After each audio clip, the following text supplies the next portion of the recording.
drivers going to be named here this evening. So that concludes qualifying for the insulation mini stocks. We'll roll on to the Miniport Mechanical Thunder stocks.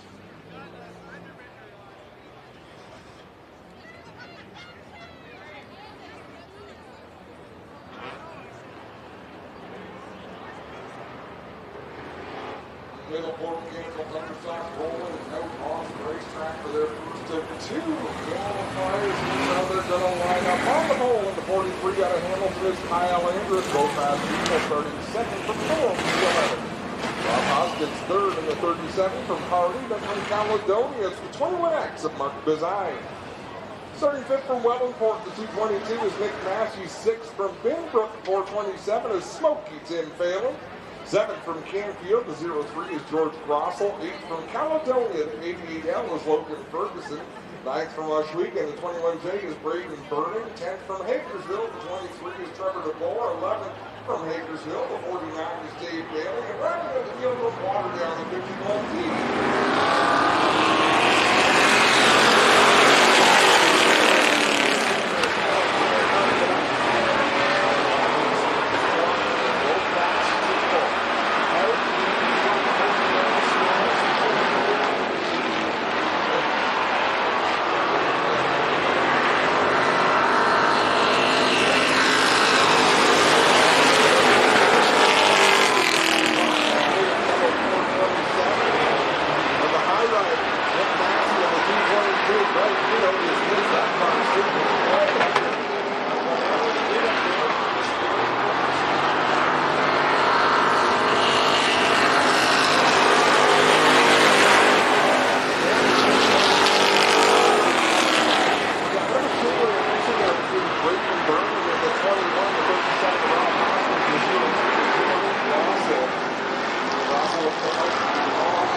Smokey Tim Phelan on the inside. Bizine picking up right where he left off. That's about where he was running when he had his issues.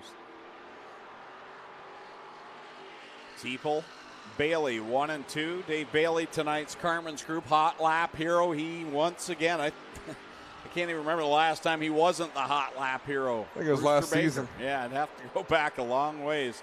He's closing the gap right now on Go Fast People for the lead. How about Logan Ferguson in the 88L? He's had some tough luck this year as they're 4 wide momentarily off of turn number 4, but really making some speed in that 88L as he looks to the inside of Trevor DeBoer. Something that we're really striving for. They're massive goals, but with the team that we got in the 2 laps left to go this time by for Go Fast Teal. Great 4-car fight behind that. Tim Phelan, Trevor DeBoer, Logan Ferguson. You see Mark Bizine right in the thick of it. And here's the challenge for the lead up front. Bailey down low to the inside through 3 and 4. He'll edge out in front as the Mobile 1 white flag is displayed. Go Fast Teal maintains the lead at the start-finish line, but Dave Bailey around the bottom, getting into the corner a little bit faster than the 11. Down into 3 and 4 for the final time. Dave Bailey leads the way, slides up just a little bit. Here comes Teal to the outside. Who's it going to be at the line? Go Fast Teal by 2/100ths of a second. That's got to feel good. Yeah, impressive drive there by Go Fast Teal. They get past Dave Bailey for the win over Tim Phelan, Logan Ferguson, Trevor DeBoer, Nick Massey 6th. Then it was George Grossel, Rob Hoskins, Dylan Peckham, And Glenn Stiers rounding out the top 10. All cars qualifying here tonight for the Thunderstocks. So I had a brief power outage in our production trailer. If you didn't hear us for a few moments, you're welcome. Everything back up and running, though. For those following online, we welcome you back as well on GeForce TV. Qualifier number 2 going to line up like this on the pole from Six Nations. She's electing to go scratch. The 13X of Bella General. Second, the 69G from Ohsweken, it's Brian General. Third from Hamilton, the 07 is Scott McPhail. Fourth from Niagara Falls, the 26 is Keith Dale. Mike Klazinga starts fifth out of Hagersville, the 93K. Casey Huffman sixth from Brantford in the 13. Starting in seventh from Caledonia in the 55, it's Mikey Bobby, Mike Thorne. Eighth from Port Robinson, the 108 is Zach Bleach. Ninth from Hagersville, the 8 is Ryan Dinning. 10th from Victoria, it's the big dog, Ryan Beagle in the 84 RK. Ryan Kimball out of Norwood in the 21K, and rounding out the field from London, the 76 is Jamie Googe. Just to be clear, there was a power outage in the trailer, but I doubt there was an energy outage when everything went dead with Spencer. He was bouncing. I would imagine it got loud as Bella General gets in the back of Ryan Beagle, who was slowing down for Casey Huffman. They get things sorted out, and Casey Huffman will go around in turn number 4, get that car, keep the car fired. Pointed in the right direction-ish, and he'll head up the racetrack, spin the wrong way. I think he's heading to the pits. So that puts us under the Dixieland Grill caution flag for the first time. Couple of cars in turn 2. Brian General, the 26 at Keith Dale. We've talked about Brian General's challenges this year. He's got some speed in that 69 machine, just hasn't had much good fortune. He's really been strong all season long and having a good season so far. Just needs to have a complete night, as they would say.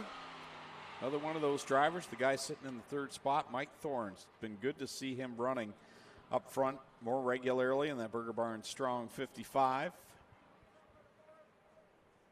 And Mike Klazinga, after such a solid start to the year, had problems in our last outing here. The Gills Cash Blast. Big disappointment for him.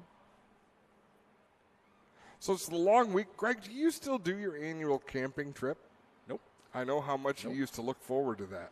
Nope, I haven't gone for the last 2 years. Do you miss it? Not at all. I can't see spending a fortune to live like I have no money out in the trees. It just makes no sense to me. Come to my place, you'll see what it's like to live with no money.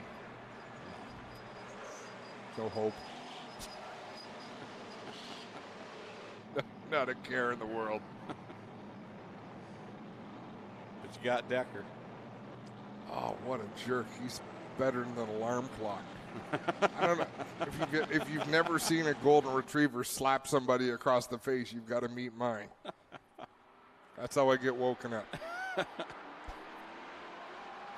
Asphalt Works green flag back out. Mike Klazinga going to jump out to the lead. There's Scott McPhail. There's Bleach right up through the middle, slides into that second spot. McPhail looked down low. Yeah, there was already activity down below him, so there wasn't much for McPhail to work with there. Bleach with a power move. How about Ryan Kimball, the Asphalt late model ace out there in the 21 machine? He's right in that battle for top 5 positions. Yeah, he looked sharp there in the hot lap session. He was 6th quick in his first time out. And here he is battling for 5th spot. And McPhail to his outside. Scott McPhail up the racetrack. Whoa, we got one going around. That's Mike Thorne. Might have been a little bit of help there from Ryan Dinning in the 8 as Thorne going to come to rest in the Burger Barn Strong 55. They're in turn number 4. 1 1,000, 2 1,000, 3 1,000. Okay, you can fire it up and go now. Once the yellow comes out, you just wait a reasonable amount of time.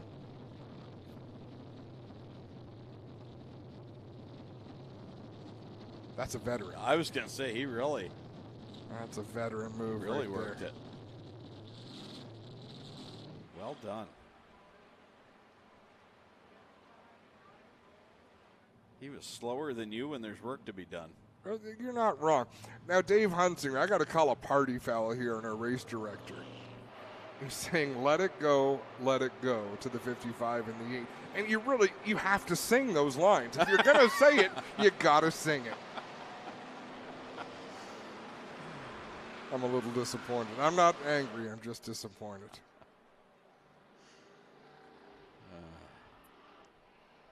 It's sad that I even know what you're singing it in your head right now. I was before you even said the joke.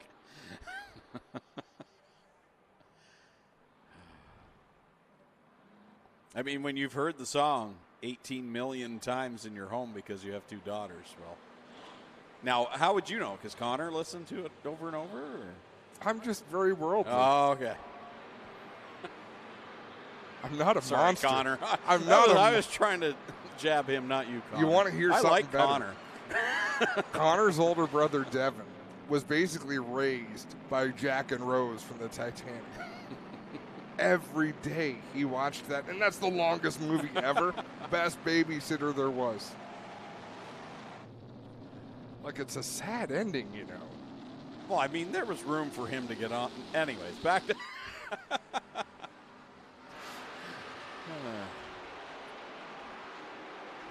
If that was you and me, I would have left you in the water, too. I would have used your head to step up on that one. Zach Bleach out in front. Klazinga digging back on the bottom. The Camaro and the Monte Carlo. The Monte Carlo pulls ahead at the line of the 93K. Back out in front. So if we get to that point, did we still have the scene in the bow of the ship? The two of us? Okay. I'm backing out of that. That's where I jump overboard. Listen, you can't jump to the end.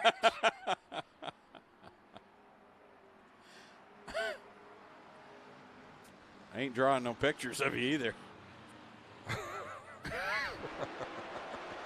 Oh, my. Door to door they go down the backstretch. That joke won't end. Like, you just keep going and going and going. Down into 3 and 4, Mike Klazinga looking good, but he slides up the racetrack. Bleach with a good run around the bottom. Great battle at the front with Ryan Beagle closing in that 84 machine. Bleach, Klazinga, Beagle, 1, 2, and 3. Then it's Kimball back in the 4th spot. Keith Dale with real problems on that 26. Whoa, he's going to get into Bella General. They're hooked up on the backstretch. Now they've gotten free. And neither can decide if they're going to go or not. It's like a challenge. Sit and talk about it for a minute. What was that? Wow. All right, leaders go on by. Keith Dale rolling it into the infield. They both put themselves in a timeout. I'm just going to sit and reflect with it. Klazinga back out in front. Bleach on the bottom. It's been a good fight at the front between these two cars, and you kind of feel like they're going to duke it out to the final lap, and then Ryan Beagle's going to go by here. The way he's kind of sitting there. Lap traffic might play a role here as they're working around 3 and 4. A couple of slower cars around them as the Mobil 1 white flag being displayed. Oh, caution flag out now. What's this for?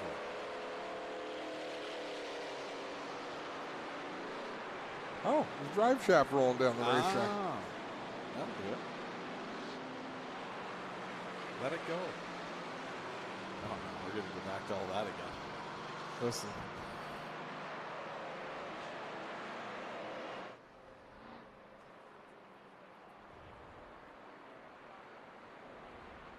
Did someone just hit the drive shaft?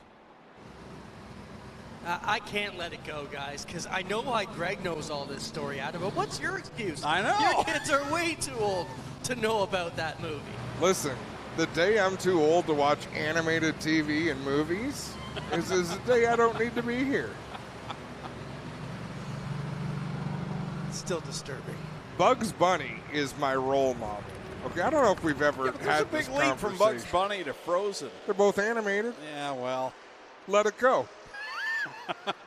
That's all, folks. That's a different show altogether. Wow.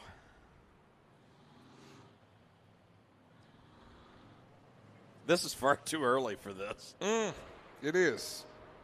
Maybe it's the week off. That was a bad idea. We should have just come and sat up here and talked all last Friday night. Oh, God. All right, back we go. 2 laps left to go. Mike Klazinga, Zach Bleach, and Ryan Beagle. Look at Ryan Kimball up there having a great ride in that 21. He's got Mike Thorne to his outside or inside, and he's had a good drive back towards the front. Wow, Klazinga really checked up down into the corner to keep that car to the bottom, but still Bleach was able to get to the inside. They'll race wheel to wheel down into 3 and 4 with the white flag being displayed. They'll race, man, side by side that whole lap. Bleach narrowly ahead of Klazinga there at the white flag. They continue at it. Here comes Ryan Beagle with a head of steam down the hill in corner number 2. He'll look to the inside of Klazinga. Final time through 3 and 4. Klazinga lost the handle in turn number 2, and I think that ruined his chances at the heat race win. Bleach takes the win over Klazinga, Beagle, Thorne, McPhail, Dale, Kimball. How did Dale finish in the top 5? He parked himself. He took a rest break. That was a fun race. What's going on there? Wow.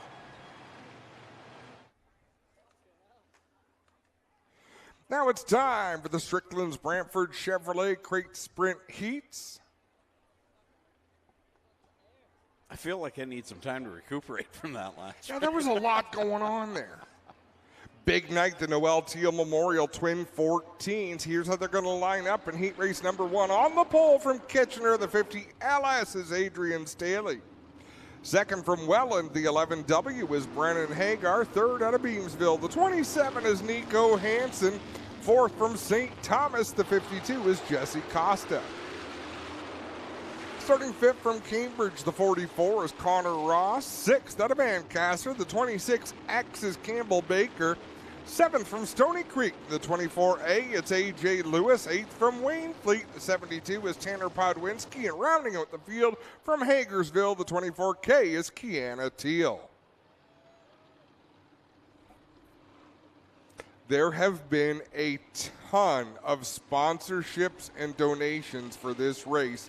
We are going to try to fill you in a little bit later on what these drivers are racing for. Great payout tonight for these Twin 14s. Overall payout goes towards the winner of the overall 2 segments is what they'll be, 14-lap segments. Yeah, the first segment really does very little. There's a little bit of bonus money on the line, but it just sets the order for the second 14 laps. But first, you've got to make the show. Top 6 transfer into the A main. Asphalt works, green flag goes up in the air. And Brennan Hagar in the 11 slips back as Nico Hansen goes by, and they are 3 wide on the backstretch. 3 wide down into turn number 3. Connor Ross backs out of it. Out in front, it's Adrian Staley leading the way over Nico Hansen, Jesse Costa, Brennan Hagar, and then Connor Ross on the inside of that 44 machine. At 52 of Jesse Costa, he was tonight's Carmen Group Hot Lap hero, laid down the quickest lap in our Hot Lap sessions, all 4 groups. He was the fastest in that DNO towing 52. Fairly common occurrence for that driver out of St. Thomas, who's looking to the inside of Nico Hansen on the back straightaway. Wheel to wheel they go. Hansen ripping the outside line. He'll hold on to that second spot. And Nico Hansen, boy, he has really come on here in 2025. He had a rough start to last year just getting the car to fire. And now he's been good in this 27. Oh, the last couple of races especially, even though Jesse Costa to the inside making a move. Nico Hansen doing a nice job, almost keeping pace with the race leader, Adrian Staley. It's all Adrian Staley, then it's Jesse Costa, Nico Hansen, Connor Ross holding down the 4th position, Campbell Baker in the 5th spot, and Brennan Hagar has that final transfer position. Well, he did have it. He slid back a lot on that last lap. And Hagar goes around in turn number 1. That'll bring out a Dixieland Grill caution. Just as Kiana Teal had taken the last transfer spot. 3 laps left to go. Kiana Teal was pretty quick in practice, Carmen's Banquet Center practice. I think I mucked that up, didn't I, Greg? Carmen's something. Carmen's Group. Carmen's Group. But it's a banquet center. Yeah, it is. Among other things. Yeah. Sure, we have our annual awards banquet and shindig. It's my favorite night of the year because then I don't see you again for like 6 months. You're such a liar. You're right, you don't see me for 6 months, but it is not your favorite night of the year. No, it is not. Look, I just want to talk about some of the extras that came in. You mentioned we got 2 14-lap segments going on tonight. The winner and the payout traditionally will go at the end of that 28 laps. So we will qualify 1 field of cars tonight for 2 segments. But those segments, guys, have been absolutely packed with bonus money. Adam, you mentioned there's some cash, and there's actually quite a lot at the end of each segment. We'll try and bring you up to speed on all the drivers and a lot of the drivers of business that donated. So it's going to be an amazing deal as we remember Noelle Teal here tonight. We're excited for a great race. We've got some outsiders, and it's going to be a great night, guys. And it's amazing how everybody come together to make this race so popular and cool tonight. Yeah, a lot of people got involved. The whole tower just shook. I think we're having an earthquake up here.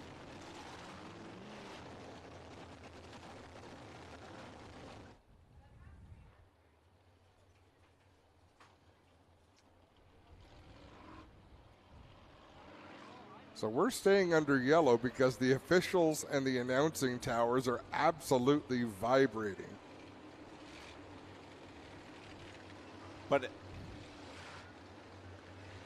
And the truck's lost power.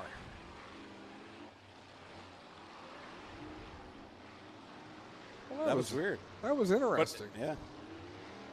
Like, were we the only ones that felt that, or was this? Is there an engineer in the house? Yeah, Omaha.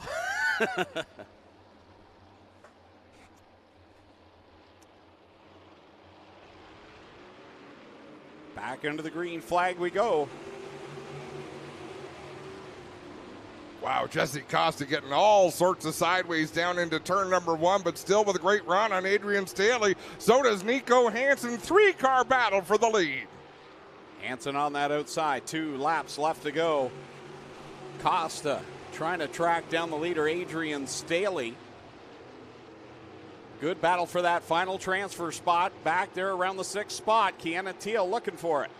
A.J. Lewis in that white and pink number 24 battling with Kiana Teal. Side-by-side battle for 3rd as well. They're racing all over the Big O. No, Brennan Hagar grabs a hold of it just at the last second. Checkered flag out, so it's going to be Staley, Costa, Nico Hansen, Connor Ross, Campbell Baker, and Kiana Teal is going to lock herself in. That's cool. That is cool. I really would like a report on what the hell was vibrating the tower. Did it do it again? A little bit?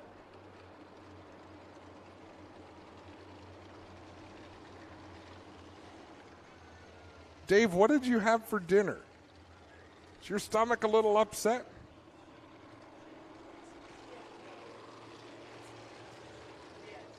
What? Stop it. Okay. If anyone has kids down below shaking the cross members of the tower, it's really freaking us out up here.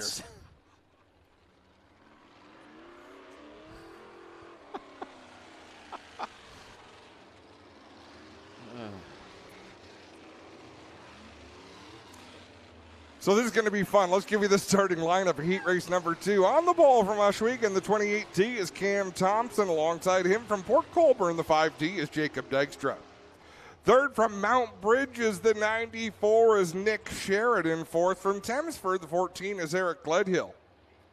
Fifth from Scotland, the 53 is Logan Schwedick. Sixth from Six Nations, the 20 is Johnny Miller. From Georgetown in the 2M, it's Steve Murdoch. Travis Hofstetter in the 2 from Baden. Off to go into corner number 1. Cam Thompson on the bottom. Jacob Dykstra on the outside. Nick Sheridan riding aboard that 94 machine here tonight, riding in the 3rd spot. And they all come off the corner. It's going to be Jacob Dykstra, your leader. Nice move by Dykstra around the inside in 3 and 4 to take that lead.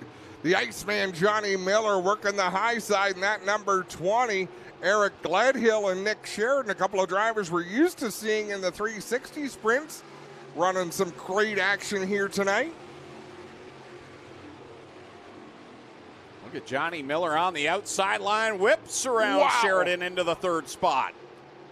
A lot of trust in the driver you're battling with when you'll go around them on the outside with that little room. Cam Thompson holding down that 2nd spot, having a good ride in the 28 machine. As out in front, it's all Jacob Dykstra. He'll see the cross flags this time by over Thompson. Johnny Miller's showing a lot of speed tonight in that 20 machine. Over Nick Sheridan, Logan Schwedek in the battle right now for the 6th spot is Steve Murdoch and Eric Gledhill. These are drivers you'd expect to be in the A-main. No, you would for sure, and right now, Steve Murdoch, even Travis Hofstadter's had a lot of speed this year, struggling just a little bit out there. Driver is not struggling one bit. Jacob Dykstra in that 5D, more than a half straightaway lead with 2 laps to go. 2 more trips around for Jacob Dykstra. Cam Thompson, Johnny Miller, Logan Schwedek, Nick Sheridan, and Steve Murdoch. So Eric Gledhill's got to get on it right now to get by either Sheridan or Murdoch. He's working on it. He's pulled the wing back in that 14 machine one more time around.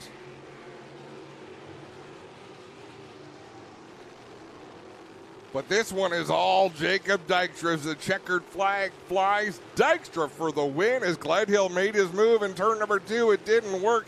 Cam Thompson 2nd, Johnny Miller 3rd, Logan Schwedek 4th, Nick Sheridan 5th, with Steve Murdoch taking the 6th and final transfer spot.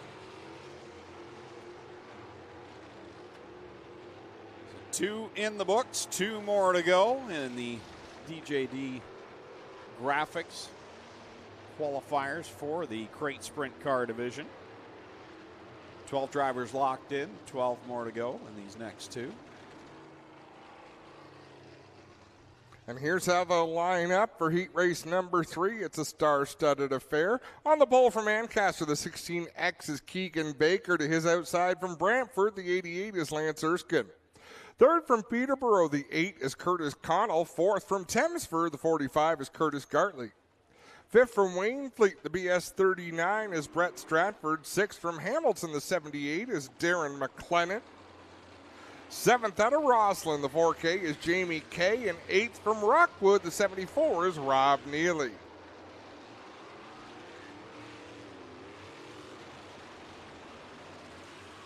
It's never good news when our producer runs up to the tower. I'm just glad he's able to run up here. Well, we almost came down to meet him. Exactly. That was unnerving. Were you here the night of the microburst? The who? I get that might have been Tommy and I. There was a microburst that rolled through like it was bad that night. And I thought we were a goner up here in the tower. You could feel it really leaning back and forth. Back in the day at Cayuga Speedway, I can remember storms blowing through that would lift the tower right up. Like it would rock it.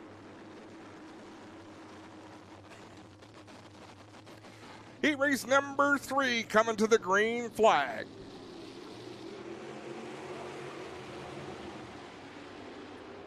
Keegan Baker, Lance Erskine 1 and 2. Curtis Connell coming off that great run last Friday night, 2 weeks ago rather. Look at Brett Stratford wasting no time, challenging for the 2nd spot. Now looking for the lead off of 4. Lance Erskine trying to hold him down to the inside, but Brett Stratford there. He'll take the top spot. Erskine back to 2nd, Baker in 3rd. Here comes Gartley up the inside. He's had an exciting day already as Curtis Gartley. Had a helicopter crash in his field earlier today. You don't have that happen every day. Everyone okay? Did he? I don't know. Don't know.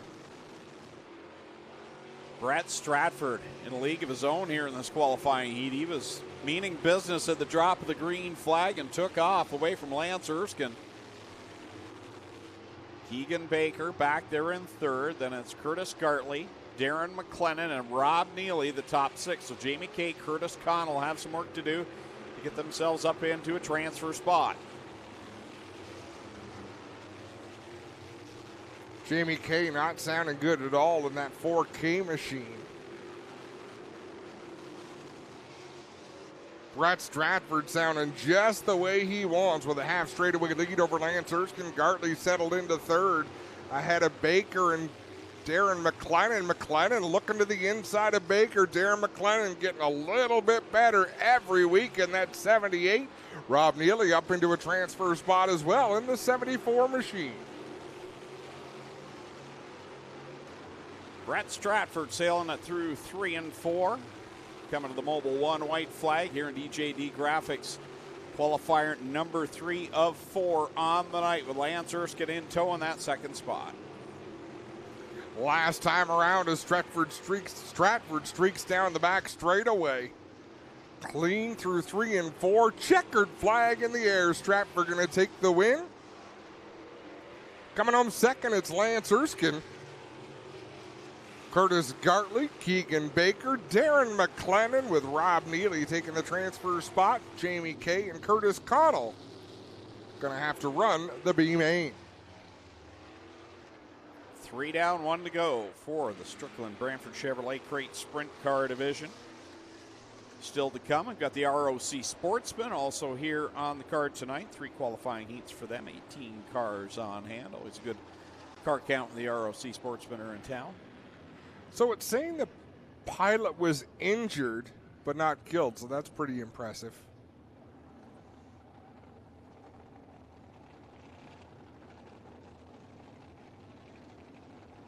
Good to hear. 21-year-old pilot, the only one aboard. Wow. So good news, bad news sort of thing. Heat race number 4 is going to line up like this. On the pole from Dorchester, the 1 is Holly Porter. Second, the 85C from Waynfleet is Cam McKinnon. Third from St. Catharines, the 2S is Al Slate. Fourth from Ancaster, 51 is Trevor Young. Fifth from Mossley, the 3S is Austin Rose. Sixth from Cortland, the 5 is Tom Pellizzari. Seventh from Ohsweken, the 9C is Brian Nanakoke, and rounding out the field from St. George, the 69K is Ken Hamilton. We will take 6 more drivers into tonight's A main from this qualifying heat. The rest will transfer out of what is going to be a high stakes B main tonight. There is big money on the line. The worst you can do if you qualify for the A main tonight is $300.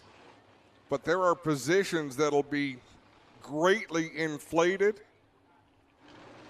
Yeah, you don't have to win this to win big money tonight.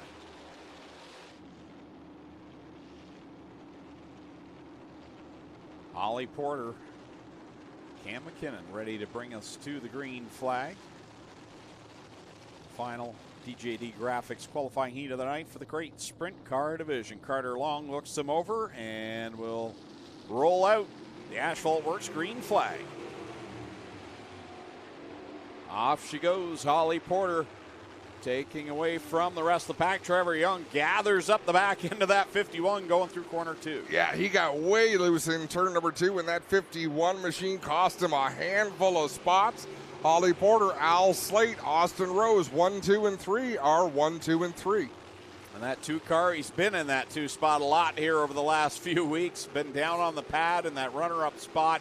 Al Slate starting to flex some muscle. He rides in that 2 spot right now over Austin Rose, Cam McKinnon, Brian Nanakoke. The battle is between Pellizzari in the 5 and Trevor Young in the 51 for the final transfer spot. Both drivers struggling a little bit with the handle of those race cars. Same with Ken Hamilton, but they're all in the mix for that final qualified position. 2 of those drivers will head to the B main, but 1 will punch their ticket straight into the big dance. Right now it's all Holly Porter. She's had a lot of speed in that 1 car as well. And the Squires number 1 out in front. by nearly a straightaway over Al Slade in the second position. Austin Rose running there in third. Brian Anacoke still holding down fourth.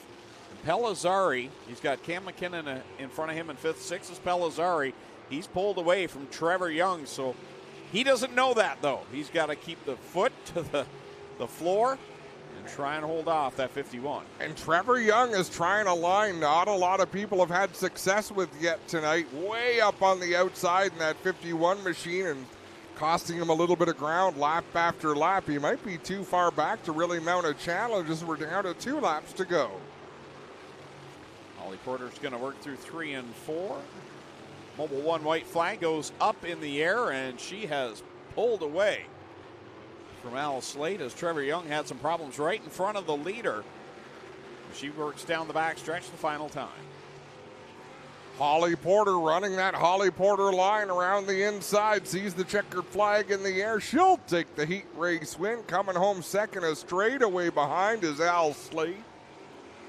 Austin Rose going to finish third. Brian Anacoke fourth. Cam McKinnon fifth. And Tom Pellizzari qualifies himself for tonight's A main.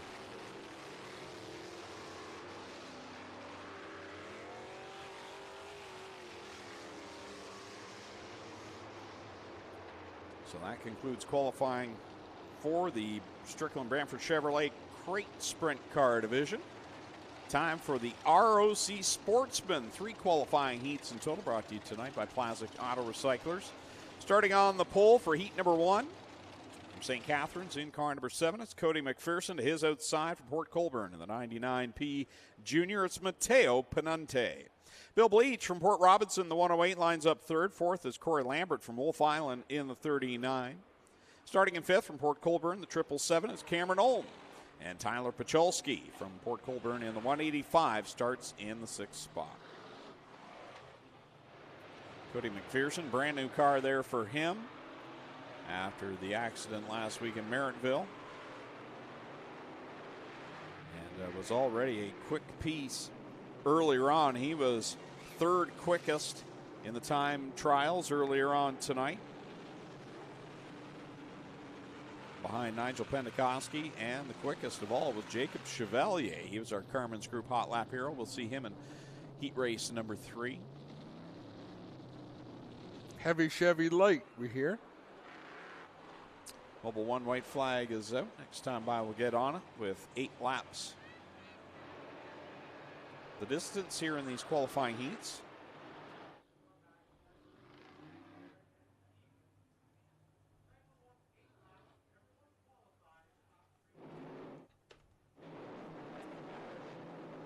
This takes me back, Greg, the way things began with the Dirt Sportsman division as the headline class here at the racetrack.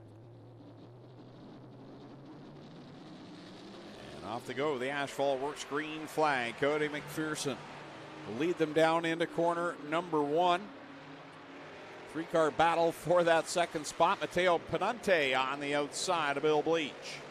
They'll race down into turn number 3. Penante sliding up the racetrack just a little bit. Bill Bleach able to hug the concrete around the inside. They'll continue side by side, wheel to wheel down into the first turn. Tyler Pacholski riding back there in that 4th position. All cars will qualify here tonight for the ROC Sportsman. 18 cars, a great field of cars for a division that, you know, everyone has to travel to get here on a Friday, but a lot of these drivers love coming to the Big O. And we get to see some of our drivers that have graduated from running here on Friday nights and gone on to dirt modified racing, which is nice. Cody McPherson, one of those. Cameron Olm actually came through our micro sprints, raced in the crate sprints, moved down to mini stocks at the start of this year, but now into the Sportsman. So good to have Cameron Olm back. Always happy at the racetrack. Cameron Olm's a fun kid to be around as Cody McPherson continues to lead the way over Mateo Penante. Things have stretched out just a little bit, but this is perfect. Give these drivers a chance to feel out the racetrack and put on a show come feature time. It's all Cody McPherson out in front. No surprise there. Always quick. Well, I was going to say when he's here, but he's always quick no matter where he goes. Winner at Super Dirt Week. Yeah, you're watching one of the best there is in a dirt sportsman car, and really one of the best there ever has been in a dirt sportsman car.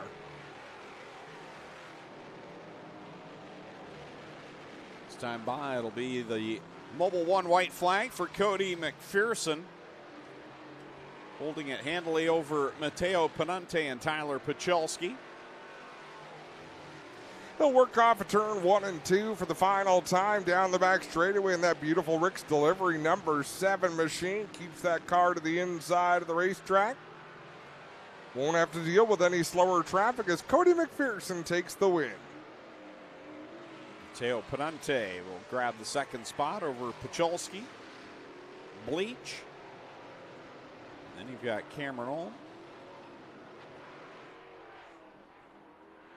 And that will conclude qualifier number 1 as Corey Lambert will cross the line. Qualifier number 1 complete. 2 still to go. Our final 2 heats of the night for all divisions. Starting on the pole for this one out of Niagara Falls, 78 juniors. Nigel Pendakoski to his outside from St. Catharines, the 68 Curtis Friesen. Lining up third in the 3N from Ridgeway, it's Noah Mamo and Austin Seaburn from Lowbanks in the 24 starts fourth. Dan Ferguson from Bloomfield in the 11 lines up in the 5th position.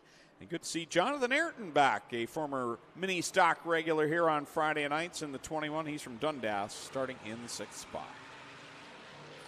We have to wish a happy birthday tonight to Robin Cook. We've got a few happy birthday mentions. Smokey Tim Phelan, Robin Cook, from Chantarelli. Don't forget Anthony Dortono down there flagging down here in the stands. Happy birthday, Anthony. Yesterday, I believe, was his birthday. And we got to wish a happy belated birthday to Diane, the wife of Bill. Heat race number 2 underway. Pendakoski out in front of her Friesen. Mamo in that 3rd position. Dan Ferguson riding in the 4th spot. Last year had a great battle with Brad Rouse for a feature win. Came up just short. We had Austin Seaburn on our show Tuesday night. A lot of fun to talk to him. Young and full of energy and optimism. And Jonathan Ayrton in that 21 machine at the back making his maiden voyage in a dirt sportsman. Has a lot of races under his belt here in a mini stock. Did a lot of racing at Flamborough Speedway in a mini stock. And Greg, the amount of work they were doing on that car this week, trying to sort out ride heights and get things the way they're supposed to be. He's got some challenges with the handling on that race car, but he'll get there. Great to see him bring that out to the track. Pendakoski, Mamo 1 and 2. So we got one around at Seaburn down in corner number 2, and that'll put us under the Dixieland Grill caution flag.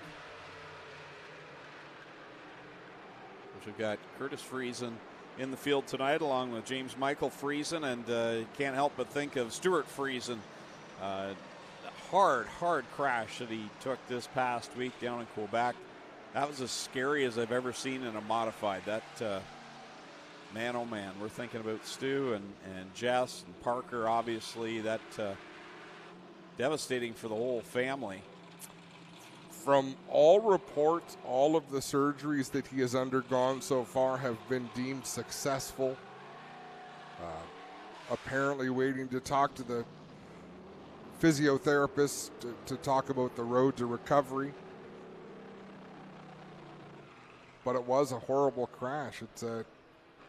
It is an inherently dangerous sport, and the industry has done amazing things to make it safer.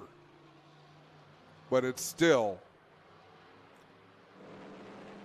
you'll never achieve perfection. No. Back to the asphalt works. Green flag. Pendakoski slips in front of Noah Mamo. Into the lead in corner number 1 with Curtis Friesen, Dan Ferguson side by side for the 3rd and 4th spot. Great wheel-to-wheel battle there for 3rd position. Out in front, Pentecoski with a brand new frame in that 78 machine, from what we understand, after his accident last week at Merrittville Speedway. Noah Mamo keeping the pressure on, and look at Dan Ferguson. He gets to the middle of the corner, and it looks like he's going to have a monster run. But then it kind of fades off. Mamo, Pentecoski, Ferguson, 1, 2, and 3. Friesen's right there as well. Friesen tagged the inside wall into one. Quick reflexes got him off the concrete. He's coming off a win last week as well, Curtis Friesen. 2 laps left to go for Noah Mamo. Pentecoski, Ferguson still trying to do what he can to gain ground on that top 2. He's going to that outside line. He gets a good run off of 2 again. But a lot of bite down on the bottom as well. Great battle for that 3rd spot. Mobile 1 white flag out. Final time around for Noah Mamo. He's had some good runs as of late here when the Sportsmen have been in town. He'll set sail into corner number 3. Get ready to come to the checkered flags as we watch this battle for the 3rd spot. Checkers out. Mamo will take the win. Pentecoski in the 2nd spot. Friesen takes 3rd away from Dan Ferguson. Then it's Seaburn and Ayrton completing the running order in the 2nd of 3 qualifying heats. Again, brought to you by Plastic Auto Recyclers. More qualifiers still to come. And starting on the pole for this one, he was our Carmen's Group hot lap hero from Port Colborne in car number 12, Jacob Chevalier. So our fastest in hot laps here tonight, brought to you by Carmen's Group. Is that car number 12 to his outside? Brad Rouse from Fort Erie in the 18R, starting in 2nd. 3rd is Craig Handley from Picton in the 91. Starting 4th, the Mongrel, Jay Mallory from St. Catharines in the 0. Daniel McKay picked up his first feature win this year down at Merrittville Speedway. He starts in the 5th spot in the 13M. He's from Thorold. And James Michael Friesen from St. Catharines in the 72, starts in the 6th spot. So when we talk about great sportsman racers, how about Brad Rouse, Jay Mallory, James Michael Friesen? We sang the praises of Cody McPherson, but Brad Rouse every bit as fierce a competitor and successful in that 18R. Yeah, we got a stout field of cars here tonight, and some of the best of the best. James Michael Friesen, very successful as well in that Bobcat of Hamilton 72. He's been doing it for a while.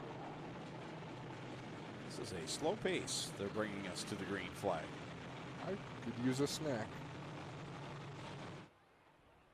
I don't disagree.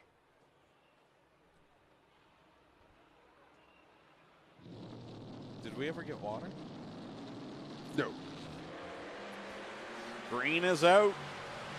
And Rouse goes around the outside and will grab the top spot. Here comes Hanley to the inside. A little tagging going on to the back with McKay and Friesen. Off of turn number 4, Brad Rouse going to lead the way. Chevalier trying to fight back on Craig Handley there for the 2nd spot.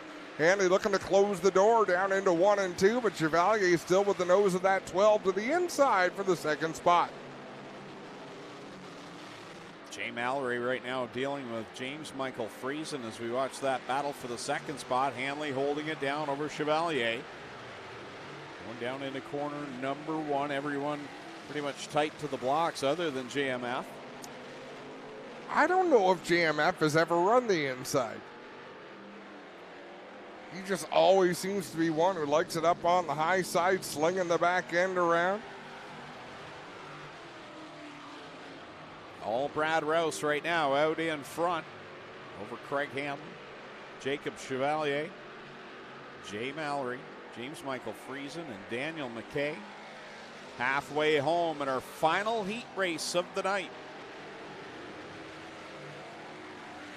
Brad Rouse faster than Craig Handley and Jacob Chevalier, but not by a lot. The times are pretty even. And everyone running a very similar line around the bottom of the racetrack. Like you said, the only exception, James Michael Friesen in the Bobcat 72 machine. Now he'll come down to the bottom. Time by, it'll be 2 laps left to go for Brad Rouse. One of the absolute best in the business in that St. Amans number 18. Craig Hanley in tow in that second spot. He's pulled away from Jacob Chevalier. And Craig Hanley a little bit quicker right now than the race leader Brad Rouse, but he's going to run out of time. The Mobile 1 white flag is out. One more lap to go for Rouse as he works down into turn number 1. Battle between JMF and Jay Mallory continues to go back and forth.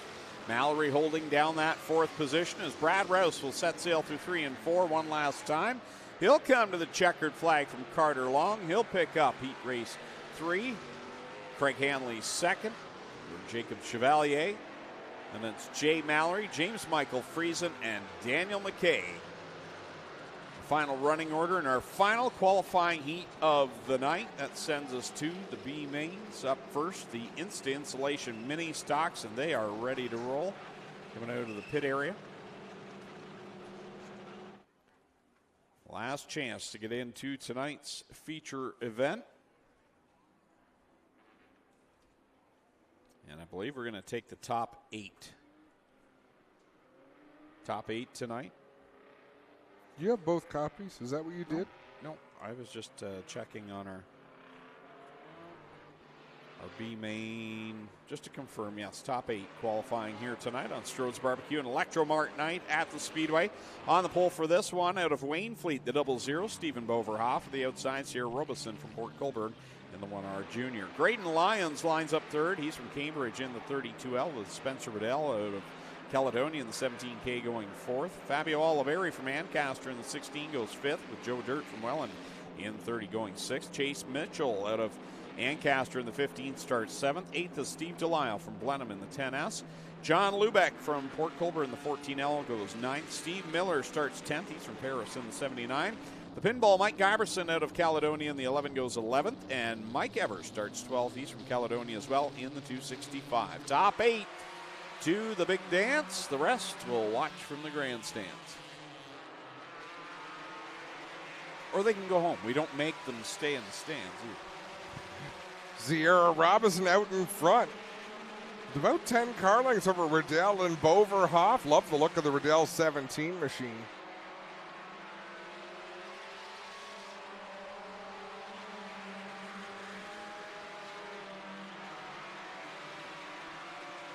So 8 cars going to get into the feature right now.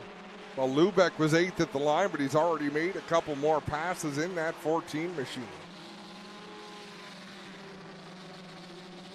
It is a wild race right now to get in. For everyone other than your leader, Sierra Robeson out in front. Chase Mitchell doing a nice job in the 15 machine. I believe this is his first attempt to run a dirt race. He's a pure stock racer from Flamborough Speedway. So for those of you scoring at home, we have 3 racers here tonight who work at Cal Tire. Chase Mitchell, Jonathan Ayrton, Connor Ross. I'd say there's one in the announce tower, but you don't really work, so. Yeah. Stephen Boverhoff, brave move on the outside of corner number 2, has the second spot. They're still 2x2, side by side. Below that, Graydon Lyons and John Lubeck have been going at it. Here's Mitchell as well, right in the thick of that battle. Boverhoff just minding his business way up on the outside there. It's a long way to go, but he comes off the corner with a huge amount of speed. White flag, the Mobile 1. White flag is out. One more lap to go. And this battle for the second spot has been an epic one right now as Boverhoff trying to get around the outside of Graydon Lyons. Mitchell's right there in the 15. A little bit of smoke out of the 32L, I thought, that time through 2 as the checkers come out for Sierra Robeson. She's going to take the win. Who's going to come home second as they race off at turn number 4? Graydon Lyons, followed by Stephen Boverhoff and Chase Mitchell. John Lubeck rounding out the top 5. Fabio Oliveri, Spencer Riddell with Joe Dirt taking the final transfer spot in that number 30. So that will conclude the B main for the mini stocks. We'll have a quick break here before we get to the B main for the crate sprints. We'll take a quick break here on G-Force TV. For over For over 80 years, Libro Credit Union has been a trusted financial partner. Today, as a 100% Canadian-owned credit union, we offer all the products and services you'd expect from a traditional bank, but with a personal, community-focused approach, investing back into the people, local businesses, and communities we serve. Bank local, support local, loyal to local. It all started for us at the racetrack, from dirt to water. We have continued to keep the adrenaline and drive to make sure that we are always in the forefront. We are driven to give our customers the absolute best in service, products, and memories with your family. No matter what your passion is, whether it's on the water, in the dirt, on the snow, or on the road, we will always be here welcoming you over and over again through the doors here at Lockhart's. You're not just a customer here, you are part of our team.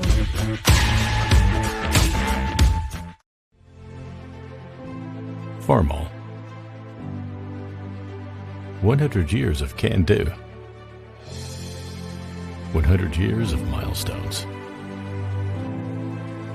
100 years of family. Generation after generation, its legacy lives on. The one for all since 1923.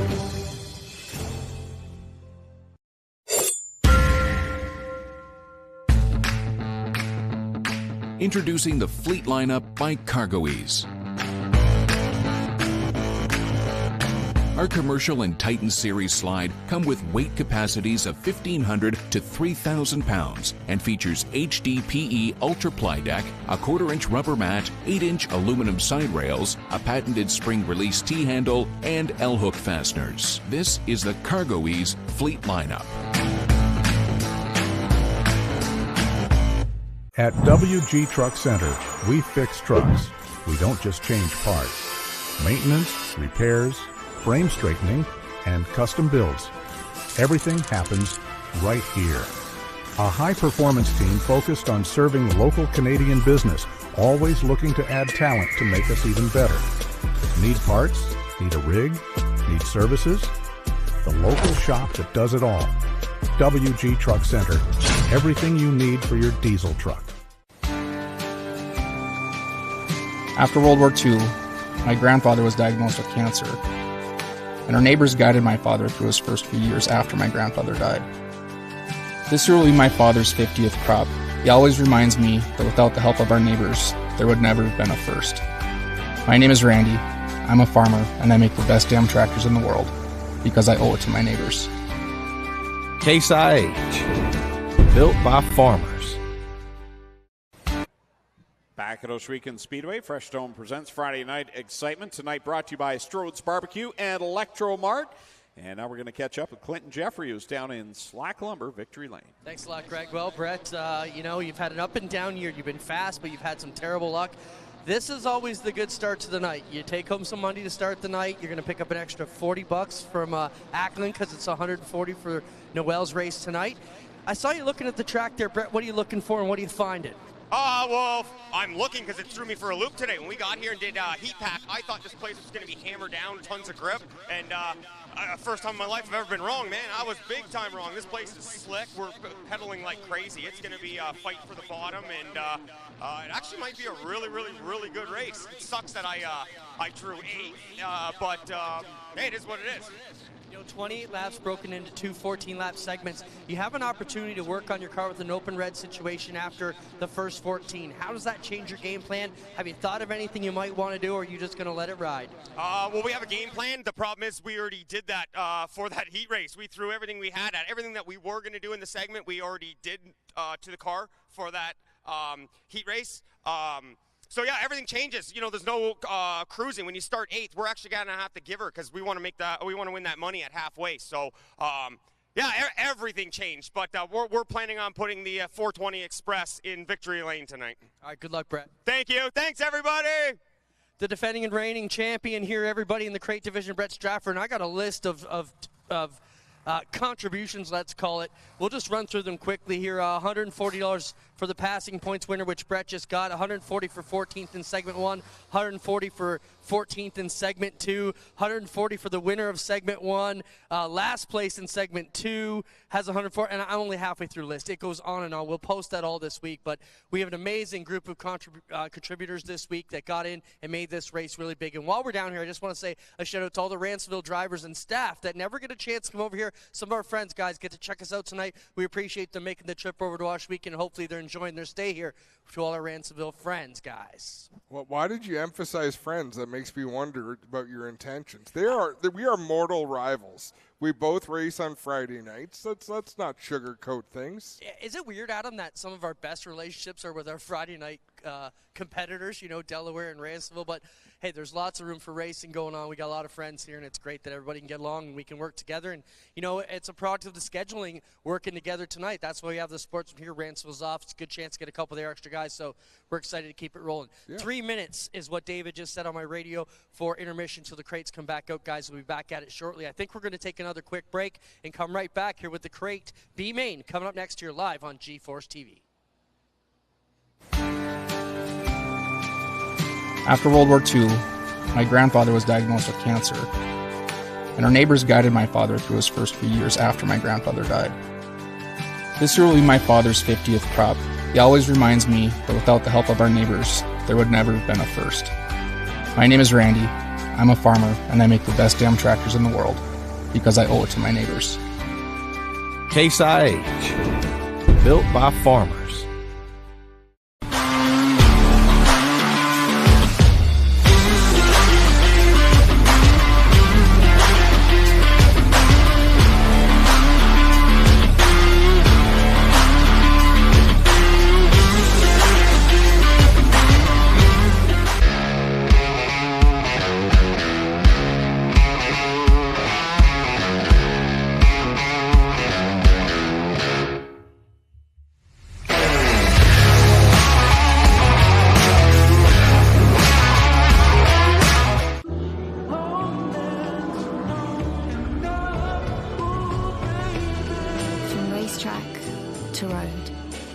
One Motor Oils make whatever you drive more beautifully.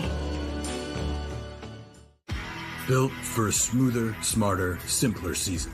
Built to break new ground every time you break ground. Built for a higher quality harvest. Built to protect your crops with precision, while giving you precision control in the palm of your hand. With a local service network built to keep you running. Everything Case IH makes is purposefully designed to work on your farm. Because we don't just build our equipment to work. We build it to work for you. Case IH, built by farmers. For over 80 years, Libro Credit Union has been a trusted financial partner, strengthening financial well-being. And through change, uncertainty, and opportunity, we've stood by you and with you. Join the nearly 120,000 Ontarians and over 12,000 local businesses choosing Libro. Not just for banking, but for a better future. Bank local. Support local. Loyal to local. Looking for a new race or cargo trailer? Welcome to Kemp Motorsports. Kemp Motorsports specializes in top quality race and cargo trailers from United, Wells Cargo, and Hallmark. From our best-selling Rev Series up to custom 53-foot goosenecks and stackers. We have a huge selection in stock or ready to custom order. With top brands, great selection, and over 30 years experience, stop by and see why Kemp Motorsports is your #1 race trailer dealer. Find us online at kempmotorsports.ca. Back at Ohsweken Speedway, getting ready for the B Main for the Crate Sprint Car Division. Locking in those final few drivers into tonight's Twin 14s in memory of Noelle, Teal. We see cars getting pushed off over there on the warm-up track, getting ready to run their 12-lap B Main event. Then all the features will be locked, loaded, and ready to go. The order of events tonight will be the mini stock feature up first, followed by the Thunder stocks, then the first 14-lap segment for the crates, followed by the ROC Sportsman with their 25-lap feature, and we'll conclude with the final 14-lap segment for the crate sprints. Adam Ross with the starting lineup for this B-Main. This is going to be wild. Only 4 cars transfer. 12 laps is the distance. On the ball from Stony Creek, the 24A is A.J. Lewis. Second from Roslyn, the 4K is Jamie Kay. Third in the 14 from Thamesford, it's Eric Gledhill. Fourth from Ancaster, the 51 is Trevor Young. Fifth from Wainfleet, the 72 is Tanner Podwinski. Sixth from Baden, the 2 is Travis Hofstetter. Seventh from St. George, the 69K is Ken Hamilton. Eighth from Peterborough, the 8 is Curtis Connell. Rounding out the field from Welland, the 11W is Brennan Hagar. Got to give a shout out to tonight's race night sponsor, Strode Barbecue in Brantford. Obviously been in business for 80 years. They've been around. They're a well-known establishment in Brantford, a great lunch stop. If you want to go for a lunch counter meal, you can go in there. They do catering as well. They're located on Fairview Drive in Brantford, and a must is Strode's Barbecue. And also want to thank Electromart, tonight's race sponsor as well. They're the one-stop shop for all your electrical needs. They're located in Guelph, but they serve the Hamilton, Brantford, Guelph area and everything in between. They've got a huge warehouse, a vast inventory, so check them out. That's Electromart, and we want to thank Strode's Barbecue as well.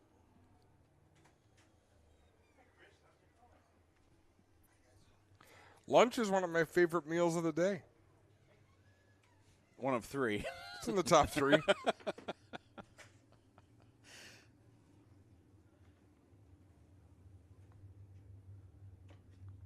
Wow. 4 cars make it into the, really, aside from the Nationals, I would say this is the most significant race of the year for the crate sprint division. More than half of the cars in this B main will not get to race in tonight's A main. A lot of pressure right here. I'm sure there's a lot of nerves for these drivers. You've got some young, inexperienced drivers. You got some big-time veterans in this one as well. We'll see who the top 4 are that make their way into the A main as they come to the Asphalt Works green flag through the WG Truck Center start and restart zone. You can see the drivers looking for racing room right from the drop of the green flag. Hofstetter swung to the outside in that number 2. Trevor Young to the inside. Tanner Podwinski to the bottom of the racetrack. Out in front, Eric Gledhill sneaks into the lead past A.J. Lewis. He'll lead lap number 1. Eric Gledhill's been good in that number 14, taking over for his dad Larry a few races ago, and that legacy he's holding. MJ Trucking number 14 machine had a podium finish already in that car. Travis Hofstetter committed to the outside. He's got that 4th and final transfer spot. Tanner Podwinski and Trevor Young are no slouches, though they run 5th and 6th. Jamie Kay, that's as good as we've seen the 4 machine run, I think, Greg. Yeah, having a good run right there, and good to see him making the long tow here to join us tonight as Hofstetter works to his outside. These 2 cars right now are in the final 2 transfer spots. They've got 3/4 of a straightaway as one goes over gently in corner number 2, and that will put us under the red flag. That was as gently as you can lay over a sprint car. Brennan Hagar in the 11. Got a little bit sideways, and once it got around to the left side, just laid it over. So the crew waiting for help. They're going to put it back on its wheels.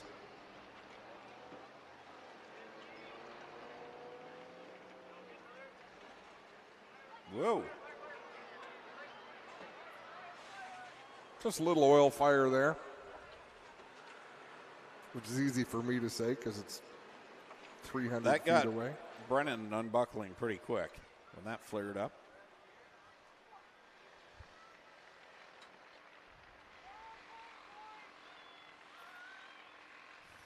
It's a little slick there now. Well, guys, Brendan Hager out of the car. Everybody seems to be all right down here. It looked like the oil had caught on fire there when it got on the side.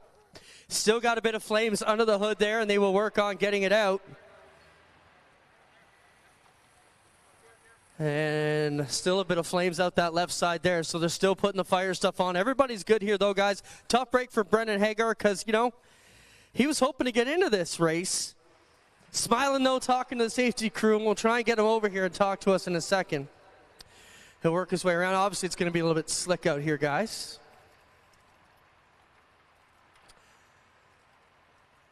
Brennan, all right, walking back to the track, guys. So we'll get this one out of here in short order.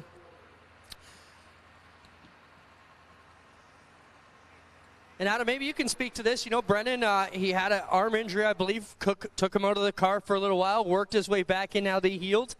Trying to get it going. He's a winner here on Thursday night program with our open micro sprint, so he's got the craft, just needs some more time. No, for sure. It's the same conversation we had with Austin Seaburn Tuesday night, Clinton, on our show. It's really hard. This division, we've got Eric Gledhill in a B main here tonight. We've got Nick Sheridan, who's really one of the shining stars of this racetrack right now. And he ran, where did he run? Third or fourth in his qualifying heat. This is really tough competition. So you have to check your pride at the door.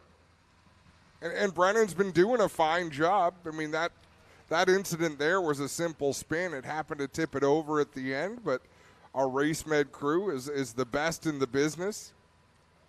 They were on the scene right away to deal with things. Stephen Petty came back with groceries. Wow. Our dollar's so bad he's stocking up with groceries before he goes back across the border. Well, quick phone call to U.S. Customs and Protection. He's smuggling something, we're not sure. Pull him over. I don't blame him. I think he's smuggling O'Henry's.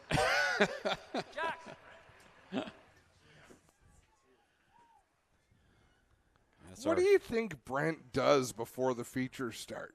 I have no idea. We show up around 6:30, Greg, and we're not what I would call ambitious people. But Brent, one of our extraordinary PR people, rolls in at feature time looking fresh as a daisy. Happy to be here, so already he doesn't look like you, Greg. Yeah, well, look what I have to work with. I've been with you since 6:30. You should be so lucky to spend more quality time with me. Well, next Friday you get your wish, Greg. Yeah, big night. You're gone. I'm going to be in Quebec. I'm going to miss you. I will try to watch from down there. Don't try too hard. Yeah, it sounds like Mac and Jack are going to be on the show next Friday night. Clint's going to be working the camera, I guess. I'll be working the telestrator. It's time for the next generation.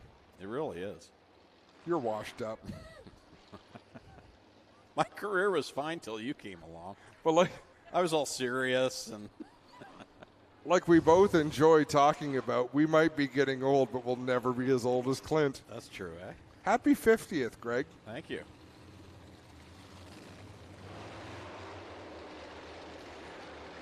Three laps completed the scheduled 12-lap distance. We're going to go green next time out of turn number 4. A little bit of oil dry down in turn 2 to make things exciting. Top 4 transfer, so Travis Hofstetter in that gray number 2 is in the hot seat.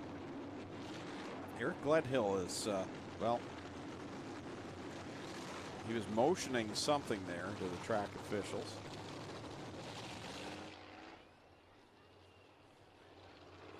Maybe he was doing this. I do that when I drive down the highway sometimes. It just feels good. It feels good, doesn't it? You wave your hand out the window and... Yep.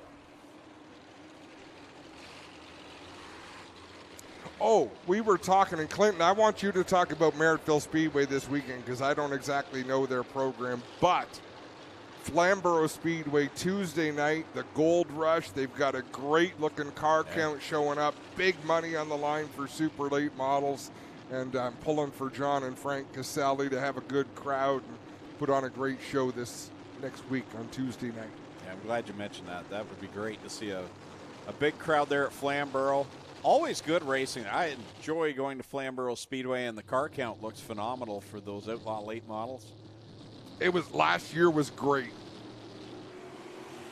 Back into the asphalt works. Green flag we go with 9 laps left to settle this and 4 cars going into the A main out of this race. Tanner Podwinski, the only one that really didn't look like he got through that oil drive very well in the 72. Travis Hofstetter immediately up to the outside in the 2 machine, so it's almost like they've gone back to the way they were. A little bit of gap between 4th spot and 5th and 6th being Podwinski and Trevor Young. There goes Young to the inside for P5. Back and forth they go. Right now they've got to catch that 2 car of Travis Hofstetter holding down that very important final transfer position. He's got a great run on Jamie Kay. Doesn't he? It's like he was fired from a slingshot down the back straightaway. And I hear an engine starting to break up a little bit, and I think it's Jamie Kay in the 4. I think you're right. Last time by, I really heard it, as it's all Eric Gledhill out front right now. A.J. Lewis comfortably in second. We'll have a listen as he... Yeah, that's definitely Jamie Kay. Sounds pretty rough.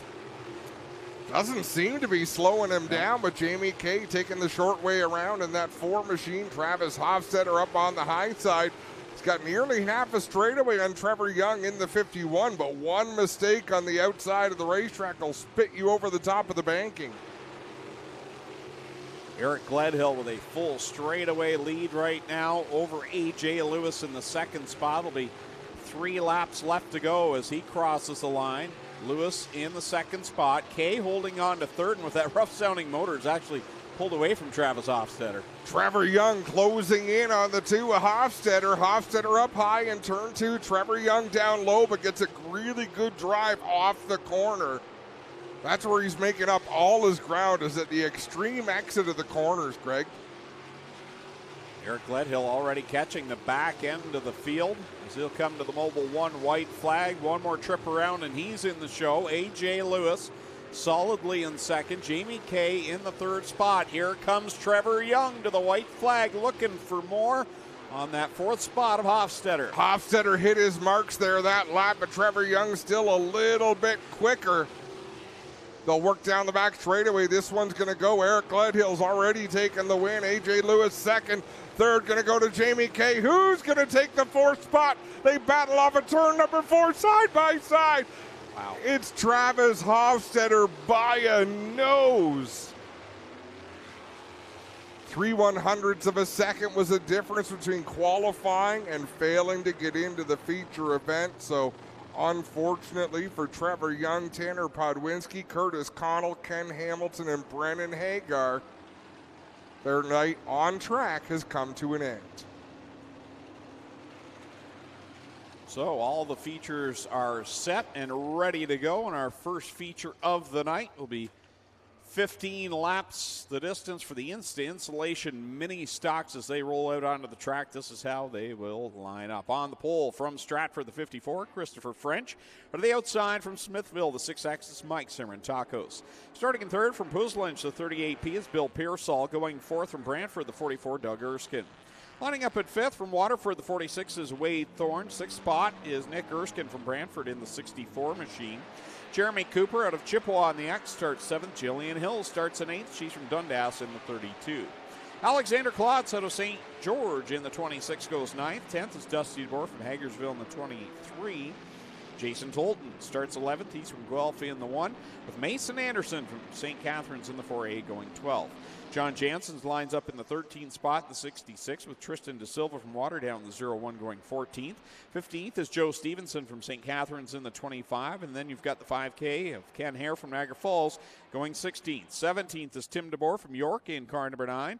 Alex Riley goes 18th. He's from St. Catharines in the 17. Jeff Elslager in the 11J from Linden goes 19th. 20th is Dave Winiger out of St. Catharines in the 43. Sierra Robinson out of Port Colborne, the 1R Junior, starts 21st. 22nd, Graydon Lyons from Cambridge in the 32L. Stephen Boverhoff from Waynefleet in the 00 starts 23rd. 24th, Chase Mitchell from Ancaster in the 15 with John Luback from Port Colborne in the 14L going 25th.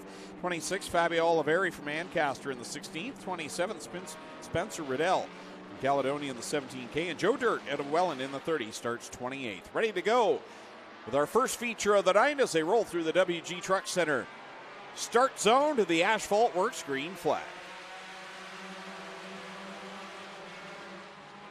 Chris French leads them down into turn number 1. We got a couple of Erskine side by side with Bill Pearsall in a 3-wide battle for second.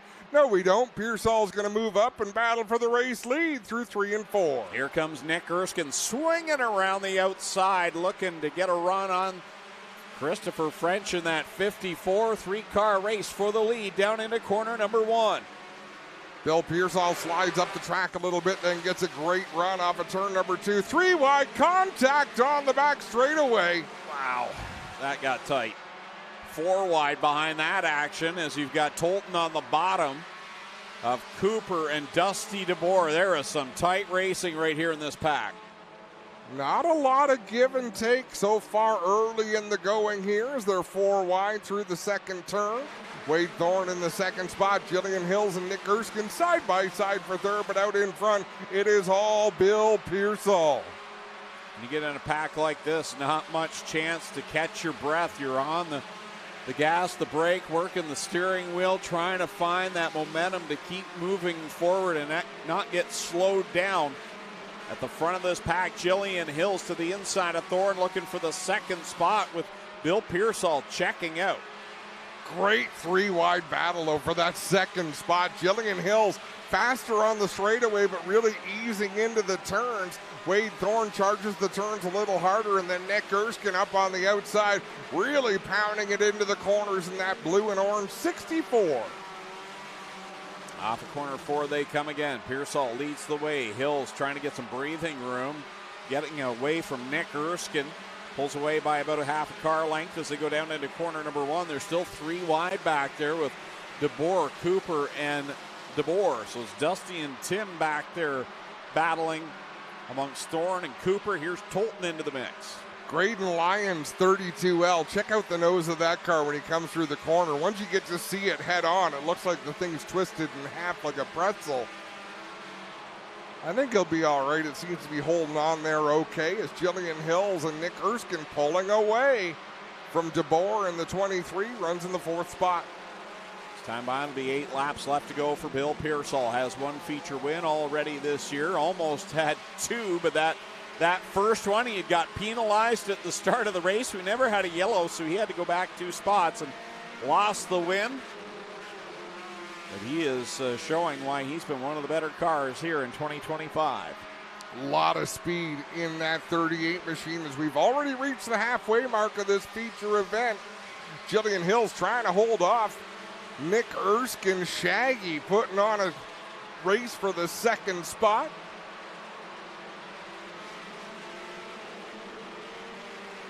Time behind will be 6 laps left to go for Bill Pearsall. In the 38P, Jillian Hills continuing to hold down the second spot. Nick Erskine's been right there about the same distance for the last handful of laps in that 64. Looks low now down in corner number 2. Dusty DeBoer's got a comfortable seat right now. A gap in front, gap behind. And then it's back into that pack of cars that continue to go back and forth. And you've got some heavy hitters in that. Jason Tolton's got to win this year. The point leader, Tim DeBoer's in there. Plus Jeff Elsiger and Alex Riley who have feature wins along with another feature winner, Mason Anderson. It's been a phenomenal season in this division. I would say aside from Bill Pearsall and Jillian Hills, Alex Riley and Jeff Elsiger have been the fastest cars week in and week out. So to see them stuck back in traffic is really something else. But Dusty DeBoer and Tim DeBoer, those two are always sneaky fast, Greg.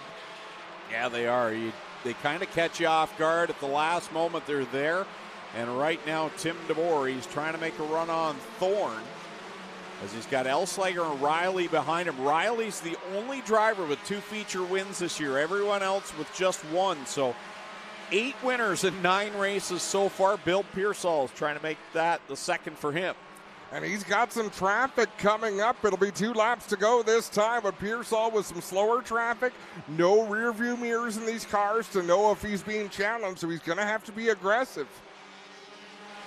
2 laps left to go. Pearsall working behind the Fabio Oliveri 16 machine. He'll make it 3 wide down the backstretch into corner number 3. Hills with a good gap right now on Erskine.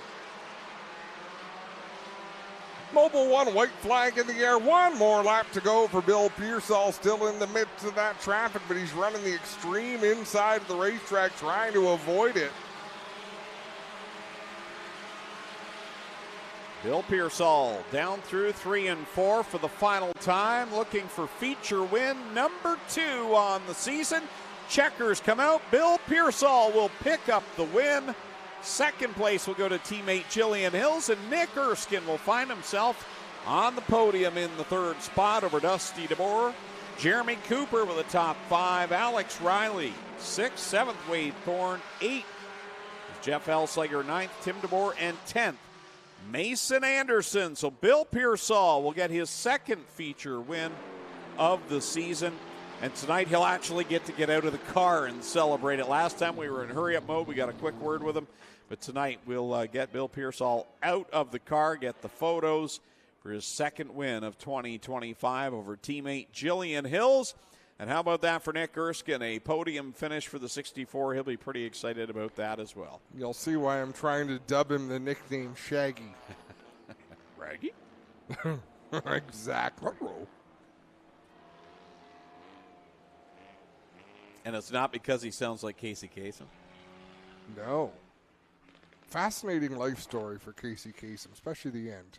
Lone Wolf Fireworks lighting up the sky for Bill Pearsall, Jillian Hills, and Nick Erskine. We'll send it down to Slack Lumber Victory Lane. Clinton Jeffrey catch up with our 2nd 2-time winner of the year, Bill Pearsall. Yeah, the first time Bill won, we kind of ripped him off. We were in hustle mode here. He didn't get his proper victory lane. He will work his gear off out there. He will climb out. Here comes crew chief Glenn Hills over, and Bill Pearsall is going to jump out here and greet our fine fans here. He's getting a brand new thing from Epic Racewear tonight. It's a nice cooling towel to help these guys cool things down a bit, wipe their face a little bit and get cooled off. Bill Pearsall coming around, and 2 teammates, 1 and 2 here tonight, guys. That's a big story. Come on around front, Bill. Let's have a word with you. Erskine in to shake hands with the winner, and a big hug for car builder Glenn Hills and teammate Jillian.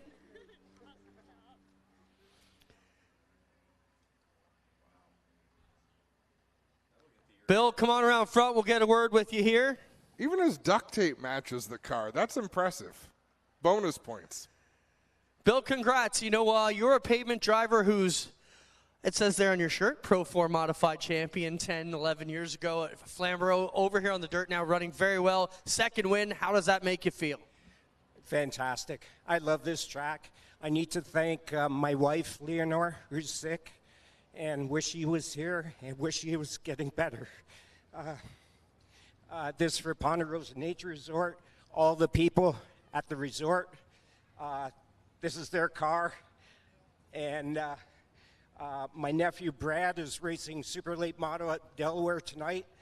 The car guy from Bradford, shout out to him. Also, who did the writing on the car? Part-timer Signs, Mike DeLue. An old-time, I need some air. Well, you won it, Bill. Congrats. Also, this photographer here is the best around, racepulse.com. Got Derek on the car. Congrats, Bill. He picks it up the win. Let's talk to the champ, Jillian Hills. Jillian, you know, cool when your teammate can win. Great points tonight for you. How do you feel about your run? I wish we started side by side. It would have been a lot of fun tonight. I think our speeds were pretty close. This car's been running really good. You've been up front. You can't ask for too much more. Yeah, not too bad. Last week, the motor went in it. Early in the season, it rolled. I think I'm getting all the bad luck I deserved last year, but we're getting some good finishes in between. Still smiling. 2nd place over here for Jillian Hills, everybody. She's the champ from last year, grabbing the 2nd spot on the podium. And Nick Erskine, Nick, 2nd-generation driver here. Man, you got this car rolling good. You got to be pretty pleased with how you run tonight. I was honestly totally shocked. I was expecting to come out here. I knew it was going to be dry, but this thing hooked up. I'm not sure if it's the new tire that I got or what it was, but this thing hooked up like better than ever. And I just want to give a big shout out to like all my family, friends, like my dad. I mean, like without him, again, he's the one who paved the way for me to be here. He's the one who I look up to so I can get it done here, sort of thing. I was like, huge thanks to everyone back in the shop, including like Cass, Matt, Kins, and Tim, Levi, whoever. Sort of thing, as well as everyone else who chips in on this car. Arnott's Automotive, Arnold Contracting in the shop. If anyone I forgot, I'm sorry. Love you all. See you. All right, Nick Erskine, third, guys. Second will be Jillian Hills, and your winner, Bill Purcell, picks it up here tonight. We'll be right back live on G-Force TV, guys.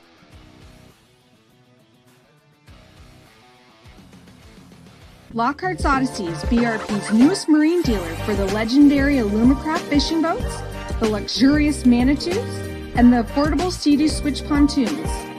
Come aboard our new outdoor showroom, located here in Cortland at Lockhart's Odyssey, your BRP superstore.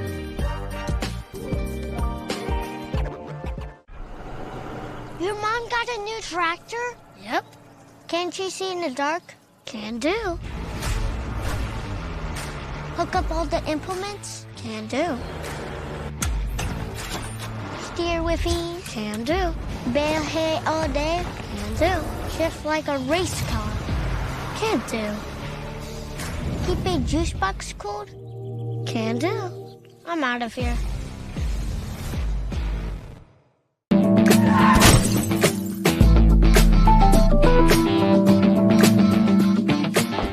At Kenny Pool, we buy any car in any condition.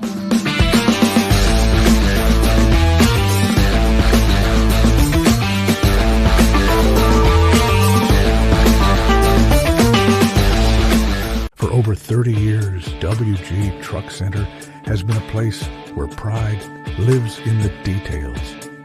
Every weld, every repair, every build. And it's our people that make it matter. The ones who take ownership, who work as a team, and who see the future in every truck that rolls out. It's not just a place to work, it's a place to grow while you build something that lasts. WG Truck Center, built by people who care. Welcome back to STRODE'S Barbecue and ELECTROMART night here on G-Force TV. Greg Kellman, Adam Ross, Clinton Jeffrey.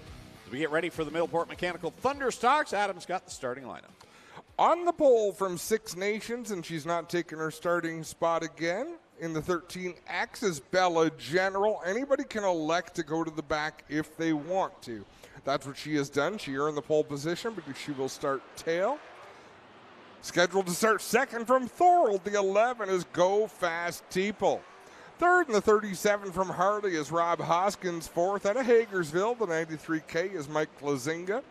Fifth from Caledonia, the 88L is Logan Ferguson. Sixth from Hamilton, the 07 is Scott McPhail.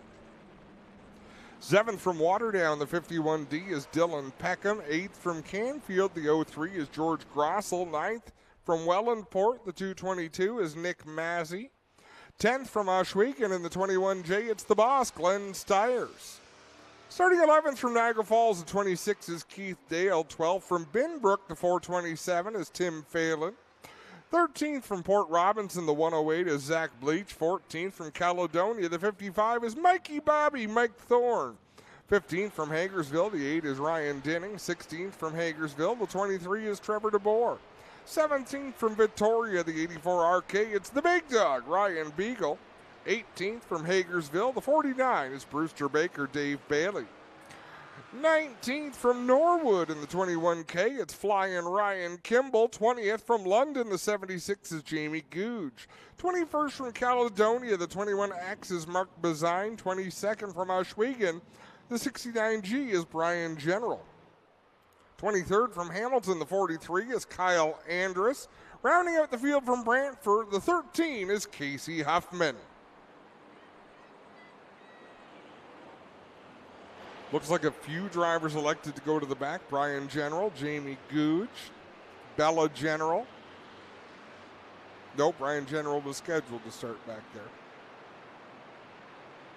How dare you bring poutine to the tower, Brian? Oh, that's mean. That's a bold move, Cotton. That is mean. Man, I used to like you. If it makes you feel any better, Brent, no, he didn't.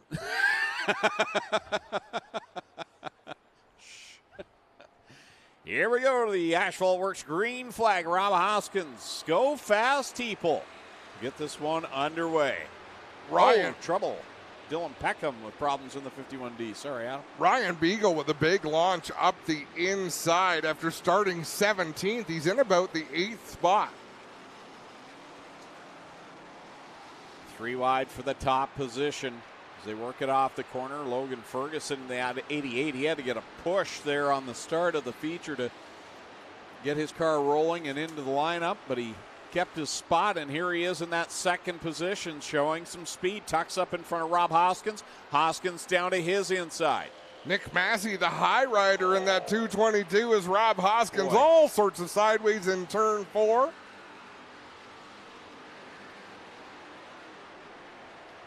Nice job to hold on to that 37 machine as he continues to hold down that third spot. The car looks a little twitchy in the corners right now. Ferguson moves way up the track. It looks twitchy on the straightaways. Nick Massey right behind him in the 222 as Bella General goes around and puts us under the Dixieland Grill caution flag.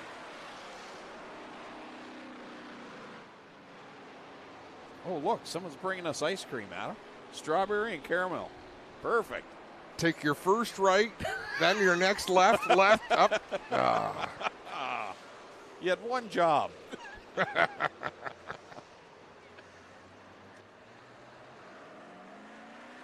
Bella General gets the 13X turned around, rejoin the tail of the field.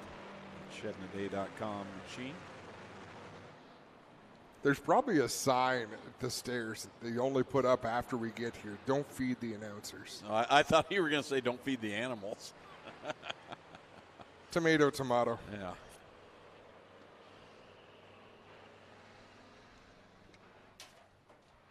Yeah, another fun division. Look at Ryan Beagle. He's about 10 spots ahead of Dave Bailey in that 49 off the back of a really strong start. Keeping you up? You know what? Yeah. I mentioned earlier I've been having yawning troubles all season long, and I don't know what's triggering it. So, you bore me to tears, but I should be used to that. You can say all the people listening to you have the same problem. But I wish I could put you to sleep. Keep talking.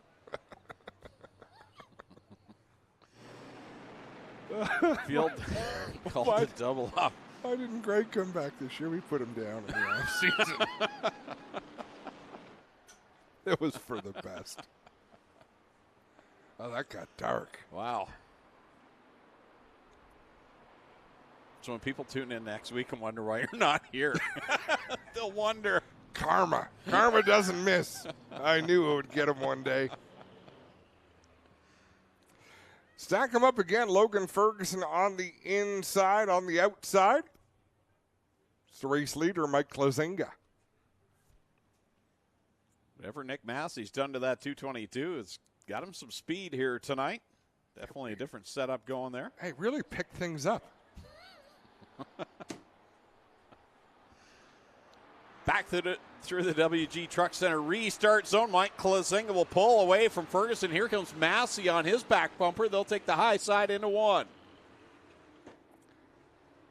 Oh, field stretches out 2 wide, 3 wide. They're all afraid to get near Rob Hoskins in the corners. That might be a great strategy.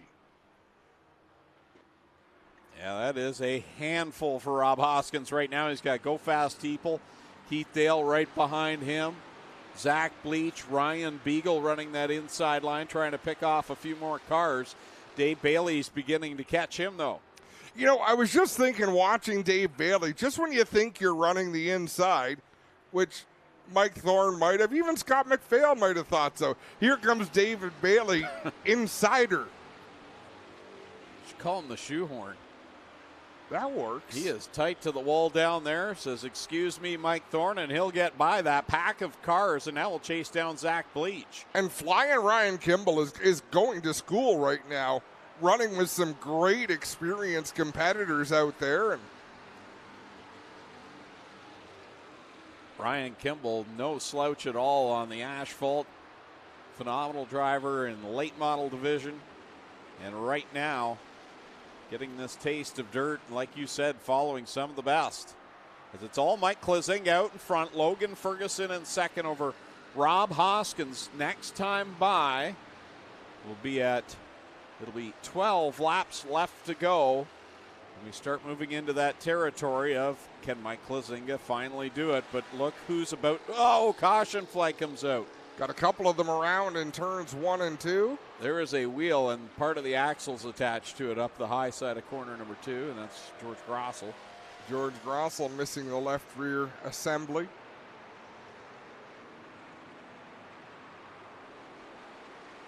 Bella General was part of that Dixieland Grill caution flag as well. Oh, here's another one. Chocolate and strawberry. Here he comes. Uh-oh. Oh. Oh, he's coming up the stairs. Touchdown. Hey, Clinton, you've got to announce for a few minutes. It's ice cream. It'll melt. Thank you so much. Sir. Where's your son watching from this week? Vietnam. Very cool. No, thanks for bringing ice cream.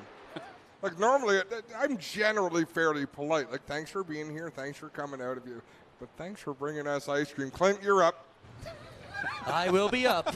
George Grossel here with a left rear axle broken, guys, and you can see it. The axle and everything is gone. The assembly, all we're looking at is the brake parts there. Let me slip in behind Jack here, try and get a word with young George. George, tough break there, man. It's an axle tick and the left rear tire off. Yeah, that sounds about right. You all right? They need to hold the wheel straight. You all right, George? Yeah, I'm fine. I'll have some fun. Still smiling, guys, if you can imagine that. And you get a good look at what's wrong with this left rear for the 03 of George Gross.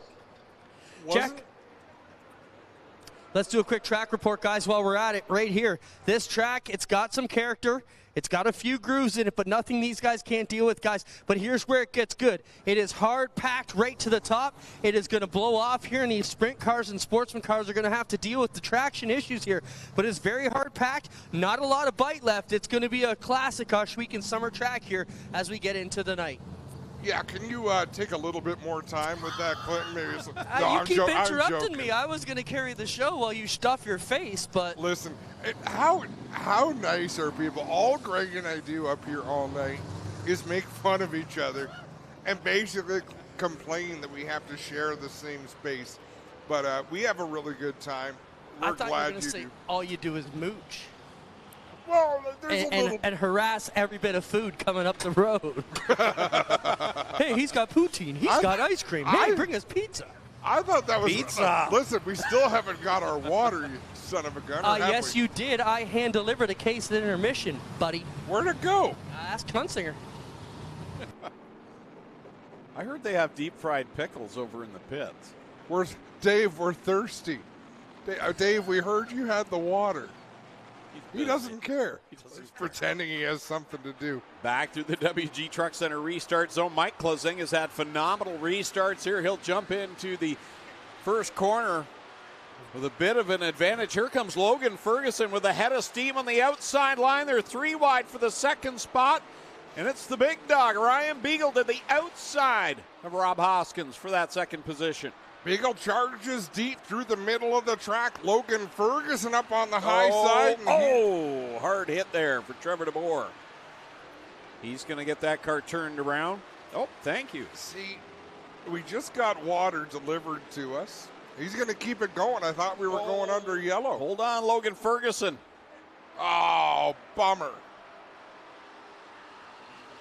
It's way up the banking, loses all that track position. And now Mike Klazinga's got the 2 very best in the division right on his back bumper. This time by, it'll be halfway home. No, we're going to have to go to a Dixieland Grill caution. I believe we've got one stopped up on the outside of turn 4. And there you go.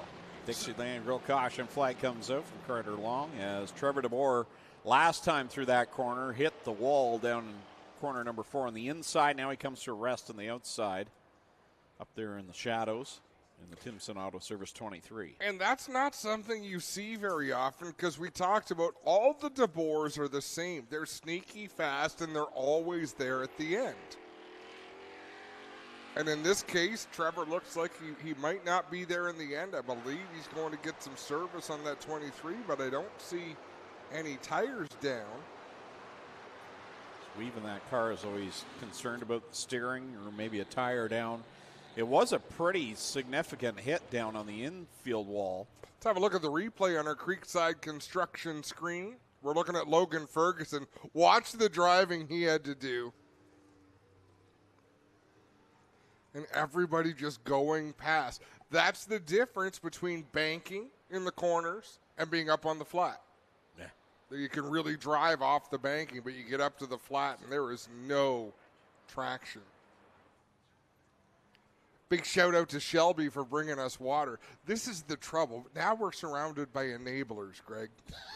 Because we're just going to complain about everything forever. My shoulders ache a little. Oh, boy. Well, Mike Klazinga looking for that first feature win, and boy, oh boy, look who he's got right behind him. But he is well and capable of beating these two drivers. I fully believe that. If he's going to get it, he's going to earn it. While we're making jokes, did it cross your mind when Bill Pearsall talked about how that car belongs to everyone at the Ponderosa and Acer Resort? How does routine maintenance work at the resort? There's a lot of sharp edges on a race car. Safety first. Let's go back to racing. The things that roll through your mind. Oh, there's Trevor DeBoer looking to rejoin the field. He's up there on the high side of 3 and 4. He'll climb down the banking once everyone goes by. We're back under the Asphalt Works green flag. Might have taken some liberties there and jumped on the gas pedal a little bit quick, but look at this battle for the lead. Klazinga in that 93K trying to hold off Dave Bailey. Ryan Beagle dropping even farther to the inside. Klazinga comes off the corner. Can he hold the lead on the lap? He will that time by. Bailey's on that outside line. He's got Beagle charging on the bottom. Zach Bleach is tucked right up in there, and Nick Massey continuing to look strong. He's in that 5th spot. And one around down in 2 as Brian General hits the blocks down there. And I think, it looks like he's going to get it going here. Hurry up. Brian's usually great for that sort of thing, keeping that car rolling, and he'll be just ahead of a race leader. They're 3 wide down the back straightaway. Bailey up high, Beagle down low, Klazinga in the middle. And they're going to have to deal with Brian General here as they come off the corner. This time by, it's 7 laps left to go, and now Bleach is to the inside of Klazinga. As they work down to 1, it's Beagle leading Bailey, Bleach, and Klazinga. Zach Bleach has really stepped things up lately to me, and he was already good. He's just a little bit better lately, Greg. Bailey, did he get into the back end of Beagle there? That 84 got more sideways than we're used to seeing. They are using up all of the moisture on the inside of this racetrack, trying to go where the grip is. Beagle right to the bottom. Dave Bailey right in his tire tracks. He was up a lane there, and here comes Bailey. Great shot there from the Bradshaw drone. As they go down into corner number 1, Bailey trying to pry his way into the lead. Beagle continuing to hold on as they go down into 3 and 4 another time. Beagle not quite as tight to the wall as Bailey is, and it's working right now for Beagle. Now, Beagle's really running a great line. Bailey, I think, is running a better line. He just can't get back to the throttle enough because he's got to keep his car tucked that much tighter on the racetrack. 3 laps to go this time at the stripe. What a battle at the front. Here comes Beagle another time with Bailey right on him. Bleach has settled into the 3rd spot. Klazinga dropped back to 4th. Massey riding in 5th. And then there's been a good little fight going on between Hoskins and Thorne. Mike Thorne, finally got into him in the back end, and corner number 2 got him a little sideways.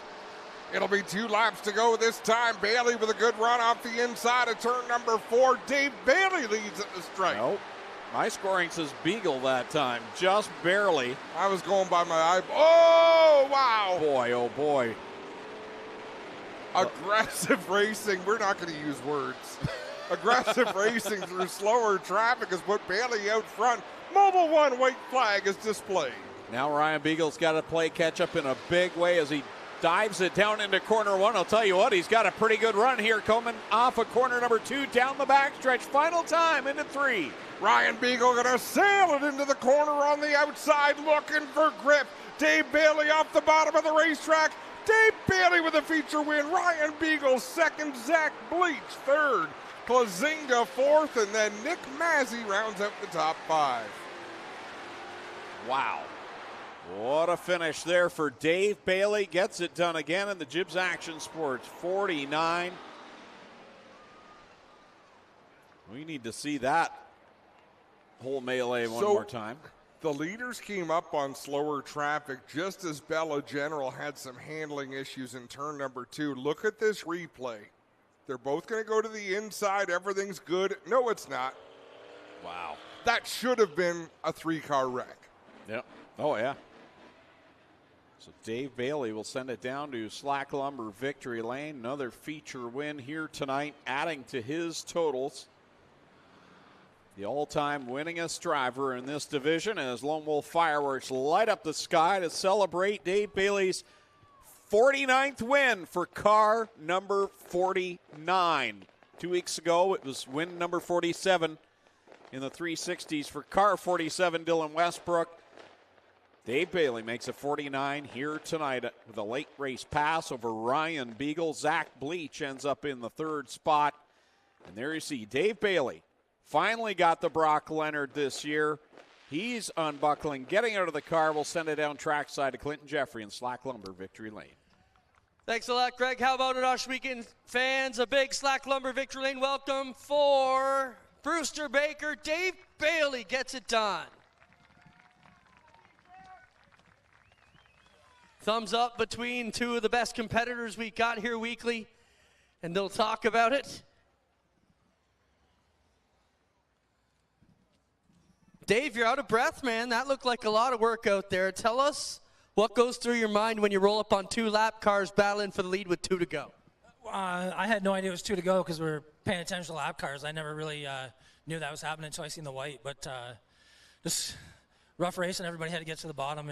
Even the lap cars were trying to stay down there, and just kind of everybody had to be around the bottom tonight. There's nothing really at the top to grab a hold of, but seems like the mini stocks put on a good show, and then we basically, I guess, just one little caution, and so everybody powered through it and had a good show. Not bad, Dave. Congrats. 49 wins here at Ohsweken in the Thunder Stocks. When you were a mini stalker at Flamborough, could you imagine anything like that? No, I couldn't. It's pretty awesome just to have 49. I was kind of hoping there'd be a checkout here for $4,900. How Dylan got his for 47, but just second place after a crazy heat run. We'll talk to Zach Bleach here. Zach, solid run for you. You look like you're chipping away at this concrete pad every week. You're back here again. That's got to feel good. Yeah, it feels real good, and I'm happy to be here every week. I wouldn't be able to do it without my sponsors. Awesome, man. Congrats. Thank you. Zach Bleach will be 3rd. Ryan Beagle 2nd, and your winner, Dave Bailey, picks up the win here. Number 49 at Ohsweken in the Thunder Stocks. We'll be right back live here from Ohsweken Speedway on G-Force TV. 2 feature events still to come. Twin 14s coming up for the crates next.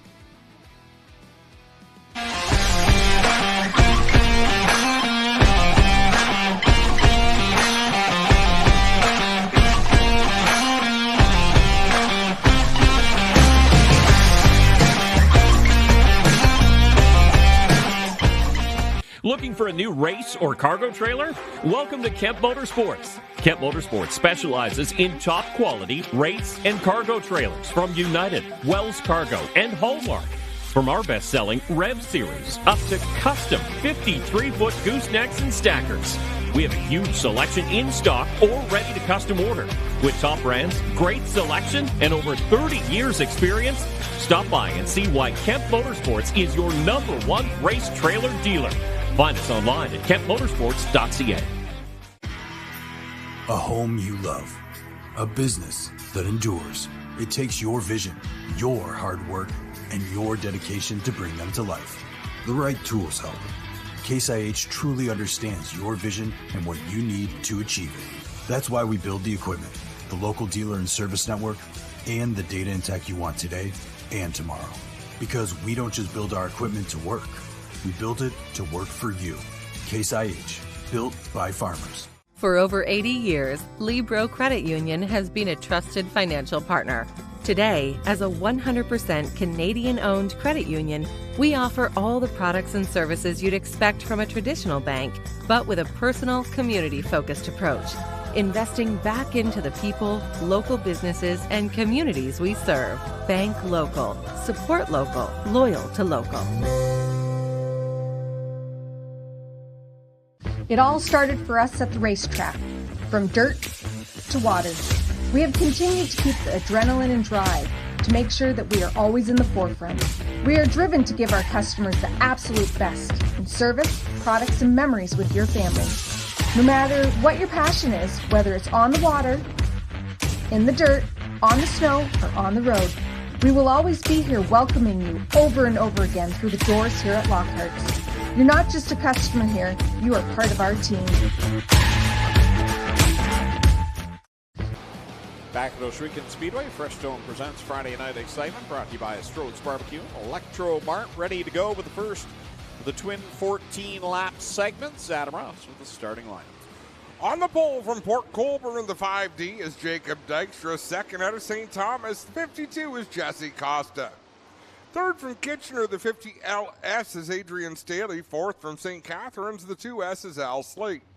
Fifth from Mossley, the 3S is Austin Rose. Sixth in the 20 from Six Nations, it's the Iceman, Johnny Miller. Seventh from Dorchester in the 1, it's Holly Porter. Eighth from Waynefleet, the BS39 is Brett Stratford. Ninth from Ohsweken, the 9C is Brian Nanakoke. 10th from Brantford, the 88 is Lance Erskine. 11th from Ohsweken, the 28T is Cam Thompson. 12th from Thamesford, the 45 is Curtis Gartley. 13th from Beamsville, the 27 is Nico Hansen. 14th from Cambridge, the 44 is Connor Ross. 15th from Scotland, the 53 is Logan Schwedick. 16th from Hagersville, the 24K is Kiana Teal.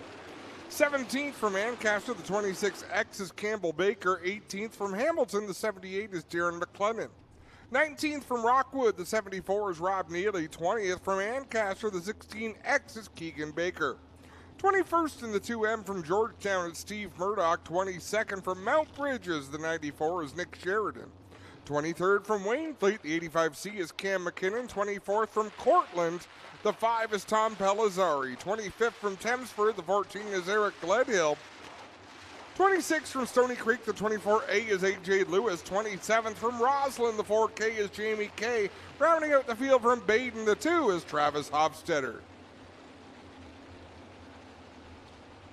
Kiana Teal leading the field here on these pace laps here with the missing car formation. Kiana, the younger sister of Noelle, who we race in memory of. She was known as Sunshine in a fire suit. I can't think of any better description of Noelle, always smiling. And their sister Kiana leading the field around here under the pace lap. It's a special event. She ran the number 14. That's why we run the twin 14. She was killed in a traffic accident out west. All these drivers are anxious to get rolling and get up on the wheel. And we honor her memory, and a lot of sponsors stepped up to honor her memory, putting some extra money in this race. And Greg, what we want to do is talk about ones to watch. Our first one to watch, because it's one of the biggest events of the year, we've got to go with the 5D of Jacob Dykstra. He's just proven over the years he is a big race competitor. And our next Bradshaw's one to watch, the BS39 of Brett Stratford. He told us he didn't redraw very well. He's back in the 8th spot, but he wants this bad. Yeah, he's talking about wanting that money at the end of the first segment.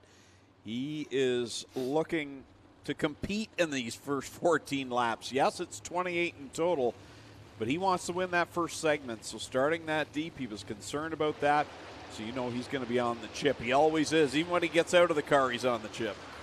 Oh, he's a high-intensity dude. He has been his whole life, as long as I've known him, and I've known him since he was a kid. What a great field of cars. What an honor it is just to qualify for this race. You know, we watched the hard-fought battle in the B-Main. There's drivers who didn't get to run in this feature event, but there's 28 great competitors ready to go They'll race 14 laps, then they will all go to the pits. They can do anything they want to their race cars. They can change tires. They could change an engine if they thought they had time, but they don't. They only have the amount of time it takes to run the Sportsman feature, and then they've got to be lined up and ready for the second 14 laps. This time by the flag stand, Carter Long is going to display the white flag. That means next time around they'll go racing the first of two 14-lap segments in honor of Noelle Teal. Lights are out. 2x2, 14 rows of beautifully prepared sprint cars ready to come to life. Jacob Dykstra, Jesse Costa on the front row. Carter Long with double greens in hand. Strickland pace truck off on the backstretch. Ladies and gentlemen, you came looking for a show. Well, here you go. Let's end all the anticipation as we bring to you our feature presentation.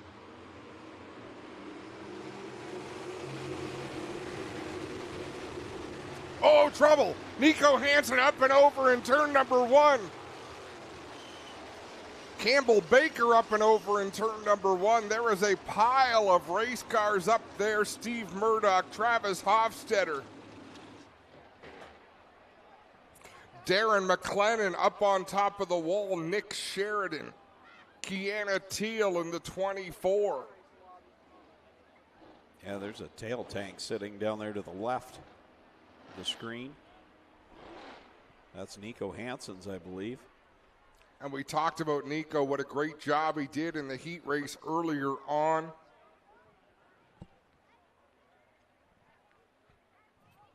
Race Med crew is there. What a mess.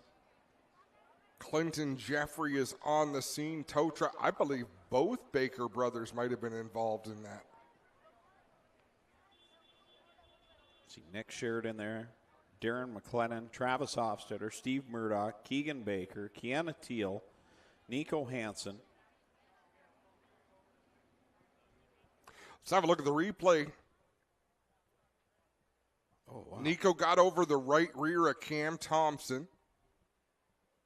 Going down the front stretch into turn number 1. They were starting at about the 5th, 6th row. Yeah, there's Campbell Baker. There's the fuel cell. The fuel cell is separated from the 27. And that shows you the amount of safety that's been built into these race cars. Because there was a time if a fuel cell got separated from a car, it was just going to drain the fuel out of it and hopefully not touch anything that would ignite it. Well, guys, crazy scene up here. As you can imagine, the Nico Hansen car totally destroyed. You got Darren McLennan with the nose up on the wall. I think he's going to be all right. Keegan Baker's done here. They've ripped the torsion axle out of the front end of his car, so he will be done back there. We're still waiting to see what happens with Murdoch, Nicky, and McLennan and Hofstetter. I think they're all going to be all right. Kiana Teal appears to be all right, but this is the one we got to look at, guys. Big problems here for the Pellizzari 5. Look at this damage, guys. The whole right front is cleaved off. He is going to need a hook on this one. Is the whole front gone? He's got the top wing done here. Tom, you're done. You got a broken right front here. So all kinds of carnage, guys. Give us a minute to assess things, and we'll get right back to you. There's a lot to take in down there. Wow. A lot of damage there on the opening lap. We'll have another look. Look at the very left of the screen, and Nico Hansen was just trying to get a run. And I think that's the same left or right rear that Campbell Baker bounced over as well. If we could watch that first. Yeah, we need that first view again to find out what happened to Campbell Baker. So Nico hits him. Oh, no, it's the car behind. It was Logan Schwedick, I believe, that he hopped over the left rear, and that sent Campbell Baker around. A lot of good cars torn up. Is Darren McLennan still even in his car?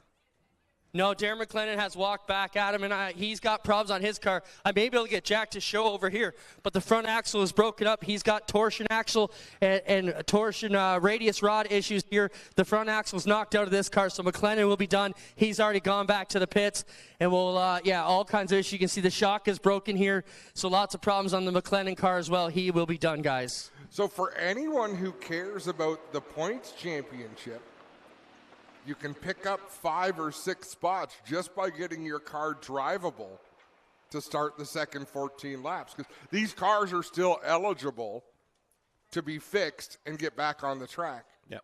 And we've got the second 14 laps to run after the Sportsman feature. So I don't know if anyone has the kind of damage that you could repair if you just had about 30 minutes time. So there's Kiana Teal there in the 24K. Everything looks A-OK on that machine. We saw Nick Sheridan still sitting in the 94. He's aboard the Ryan Fraser car tonight, so he's ready to get pushed off. Wow. That was a vicious flip for Nico Hansen. When cars get flipping over the left side, it's just much more violent than when they flip over the right side, I think. You know what I'm saying? Yeah. When you get your weight transferred the wrong way.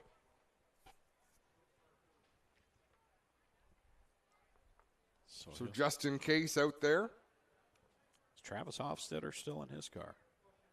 He should be. I think he just had a fairly innocent spin. Steve Murdoch sitting there waiting as well.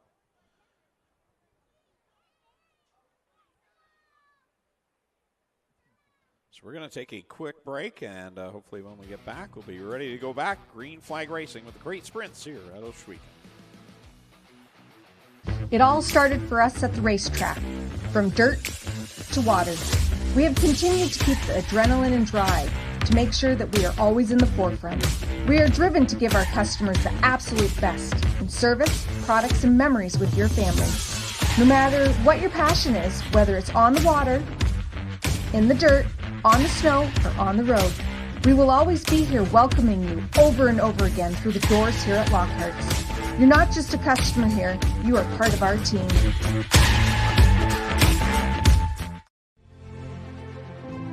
Farmall. 100 years of can-do. 100 years of milestones. 100 years of family. Generation after generation,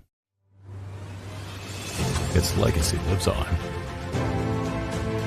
The one for all since 1923.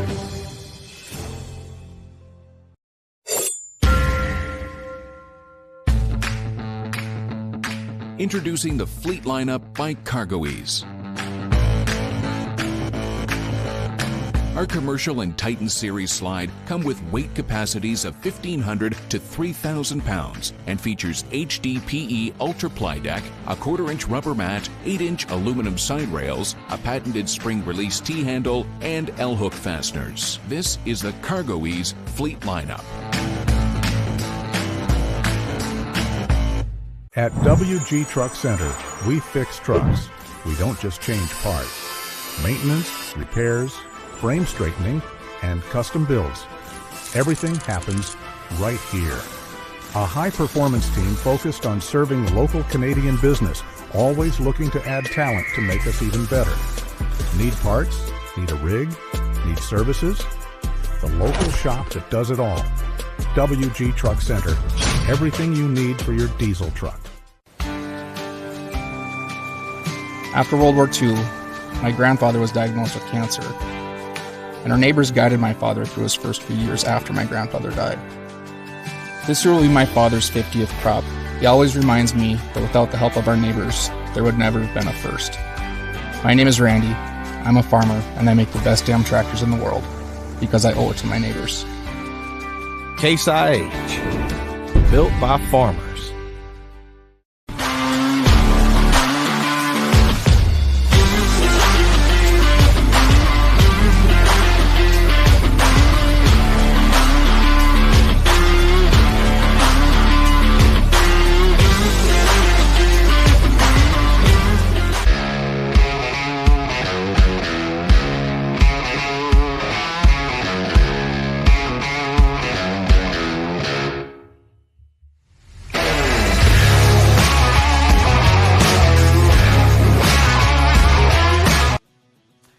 Continues at Ohsweken Speedway. Cars, though, now beginning to get pushed off as the Dixieland Grill caution flag is displayed. There you see Darren McLennan getting attended to by the tow truck crew. Clinton Jeffrey still down there on the scene. Yeah, that's the last car we had to clean up, Greg.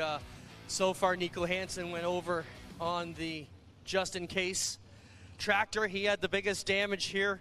We've also had Pellizzari out, and now the other one will be this McLennan 78. I think everybody else is going to be able to continue on. Oh, the other one we lost was Keegan Baker, guys. So 4 cars out here. The Flamborough Machine Shop 78 machine, a beautiful race car. So you see the Kenny Upol push truck team getting everyone fired off once again. E.J. Lewis getting his push. Jacob Dykstra, the leader, when we come back to the restart. No laps complete. We didn't even get through 1 and 2. So a complete restart here in this first 14-lap segment. Again, we want to thank the folks at STRODE'S Barbecue and Deli in Brantford. And also ELECTROMART, tonight's race night sponsors. If you're looking to sponsor an event, or if you're looking to have a VIP suite experience or just a night at the races for your company, get a hold of Mike Morris. You can contact him through Ohswekenspeedway.com and he'll hook you up, and you can get your business here and do some team building, have a fun night out at the races. That's what I feel, Greg. Every night we're out at the races together, it just feels like a team building environment. Kind of the opposite of that, are we not? A little bit. There's good thing there's no HR department. There's no I in team, but you know what else there isn't in team, Greg? You. There's no you in my team. Well, there's Campbell Baker. That car was upside down. A little shorter in the left side board there of the top wing. So we'll sort out the race order, and the front is going to be fairly easy until they get to row 5, and then there's going to be some shuffling going on.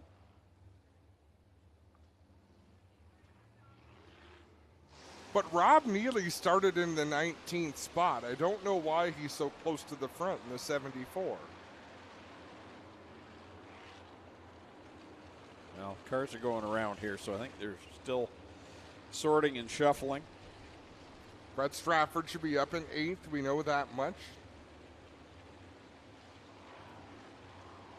Logan Schwedek waiting for his push down in corner number 2. He's having a word with the safety crew down there. I don't know if maybe he's got an issue with belts or.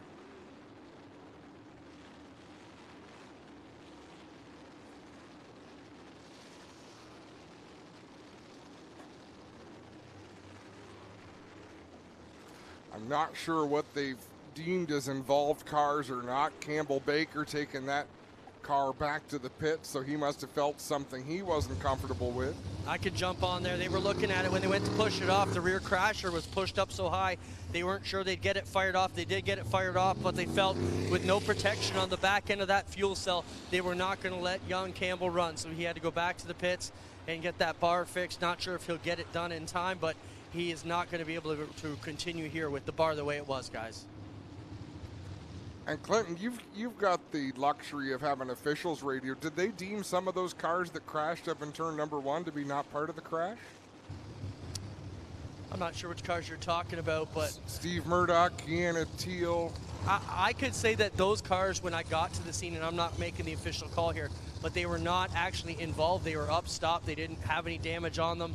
So I'm not sure how Dave made that call, but I can say when I got to the scene, they don't have a mark on them and weren't entangled in it, at least when I got there.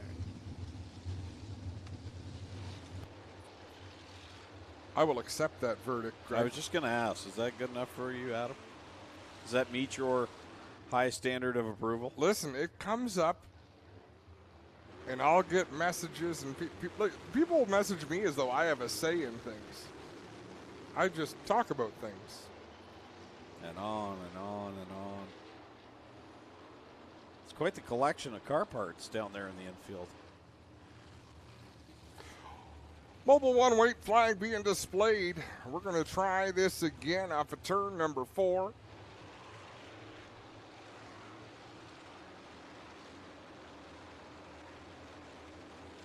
So At the end of 14 laps, top 10 will go across the scales. And we'll have the ROC Sportsman and come back out for the final 14 laps as we try this one again through the WG Truck Center restart zone.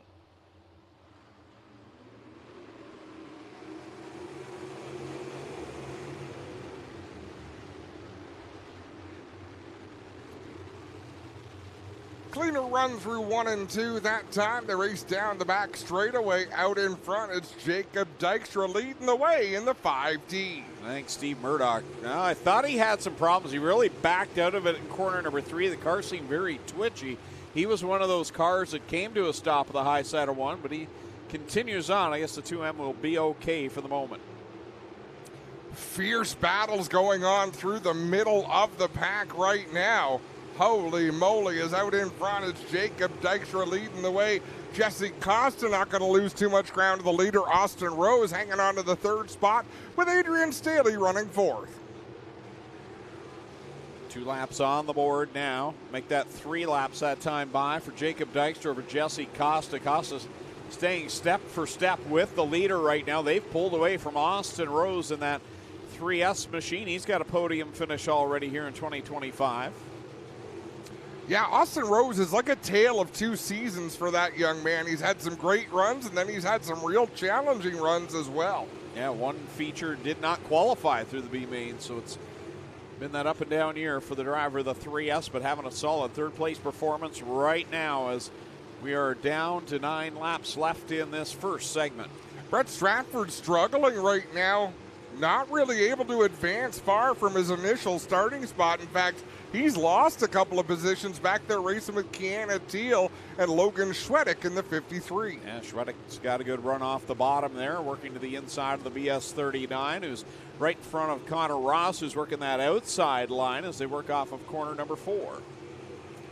Out in front, Jacob Dykstra starting to close in on the tail of the field. He'll put a lap on Travis Hofstetter coming off of turn number 4. Next time by, it'll be halfway through this. Well, right now it's halfway through this first 14 lap segment.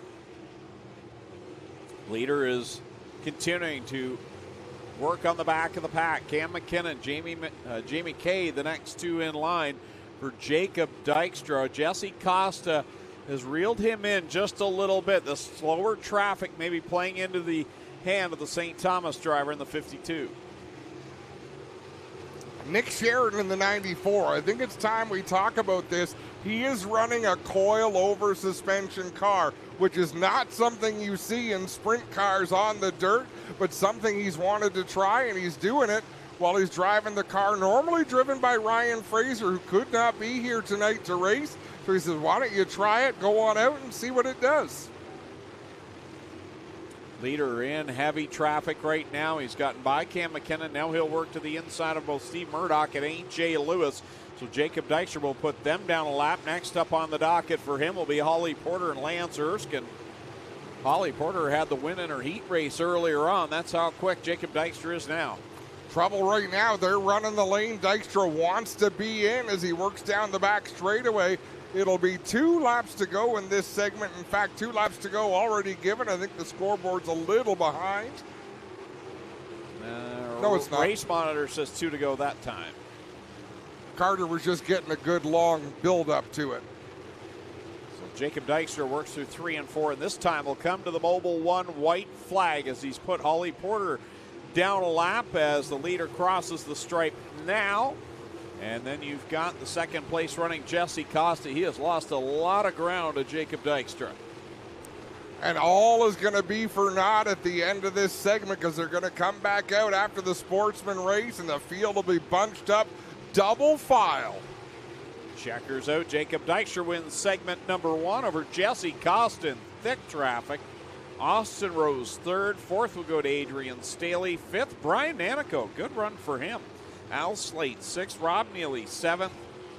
It's going to be Curtis Gartley in 8th, Cannon Teal in 9th, and Brett Stratford completing the top 10 in segment number 1. Still 14 laps left to go, so these drivers will head to the pit area. Full red flag conditions. They can work on their cars, do whatever they want to do. We'll run the ROC Sportsman feature And we'll come right back with their second 14-lap segment. I think we're going to have time for a quick break here, and we'll come back on G-Force TV with the ROC Sportsman feature.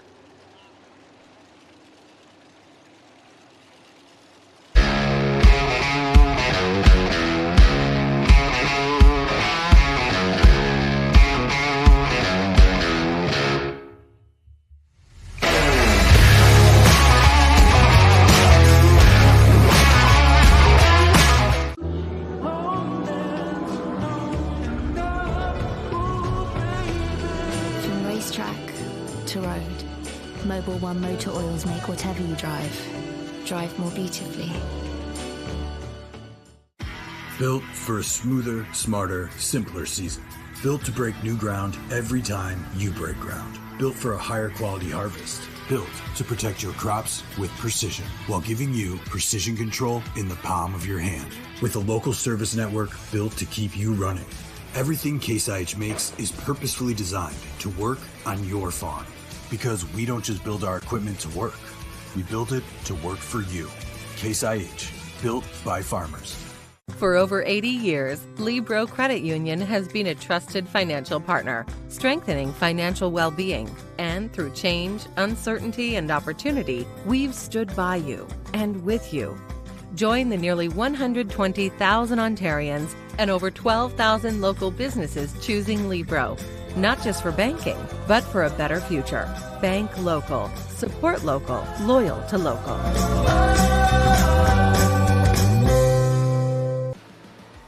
Back live on G-Force TV. There you see the crate sprints rolling across the scales. Top 10 go through the scales before we get ready for their second segment. But up first, we've got the ROC Sportsman ready to go with their 25-lap main event on the pole at a Fort Erie. The 18R, it's Brad Rouse to the outside. From St. Catharines to 68, it's Curtis Friesen.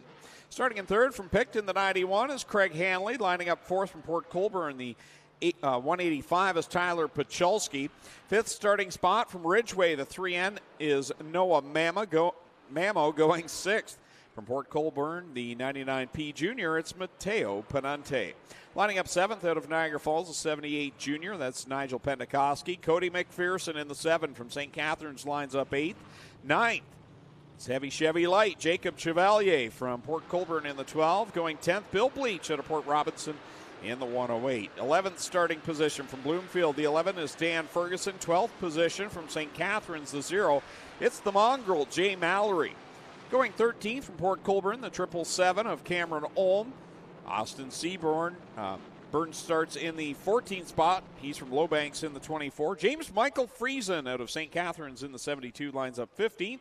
16th from Wolf Island, the 39. That is Corey Lambert. And in the back row, starting 17th from Thorold, the 13M is Daniel McKay. And going from the 18th spot from Dundas in the 21, it's Jonathan Ayrton. So a correction on that announcement about the keys.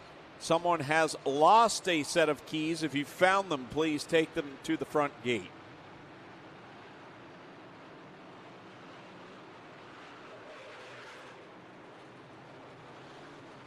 "25 laps is the distance in this Race of Champions Sportsman feature event.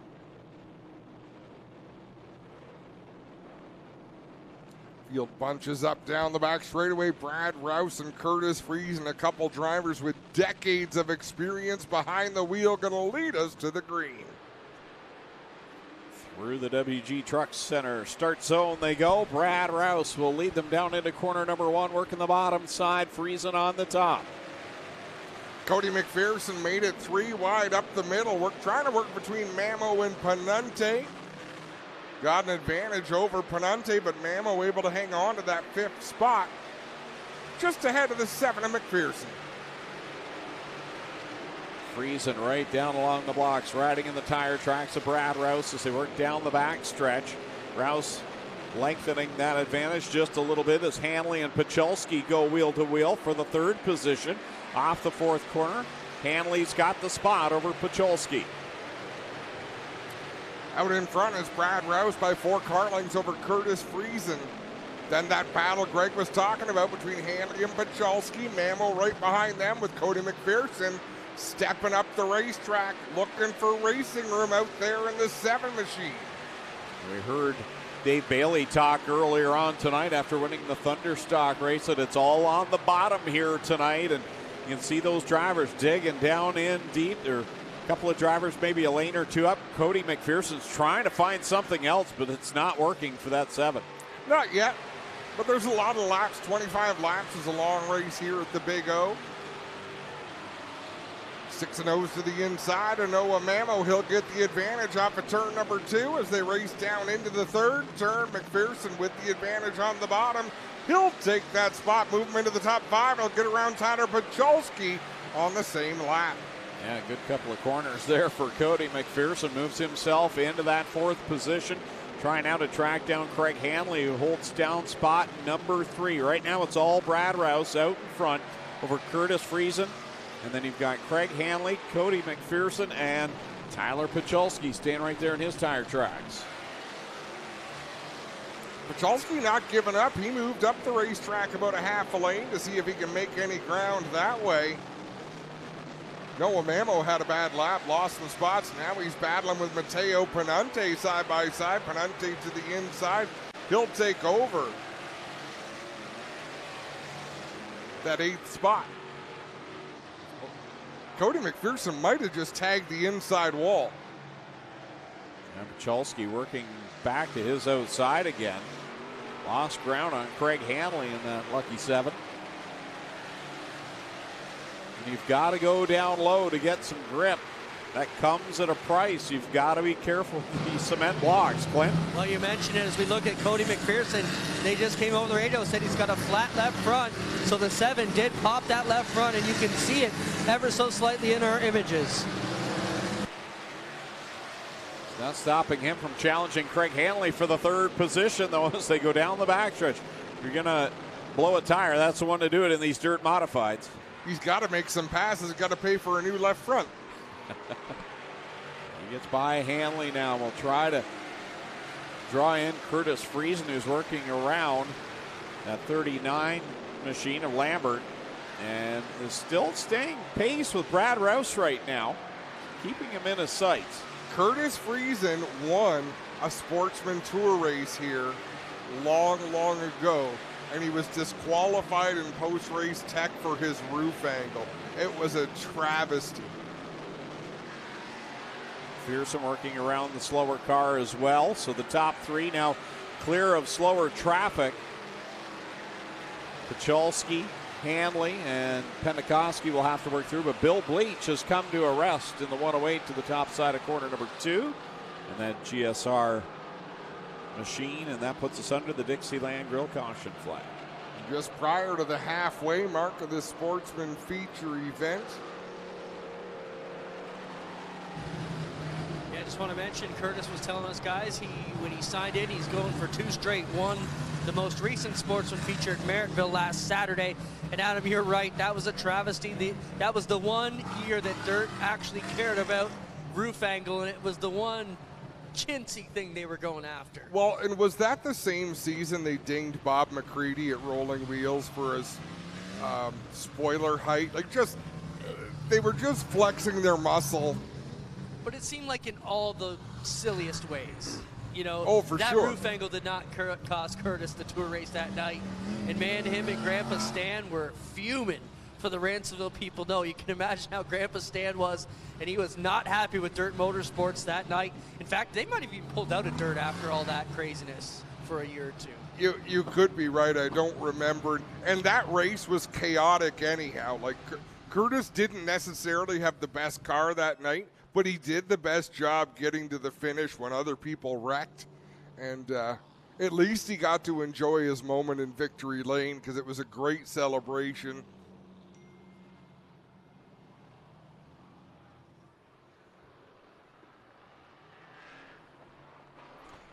Still being questioned as to why they're doubling up. They have not been called to as of yet. He didn't say Simon Says.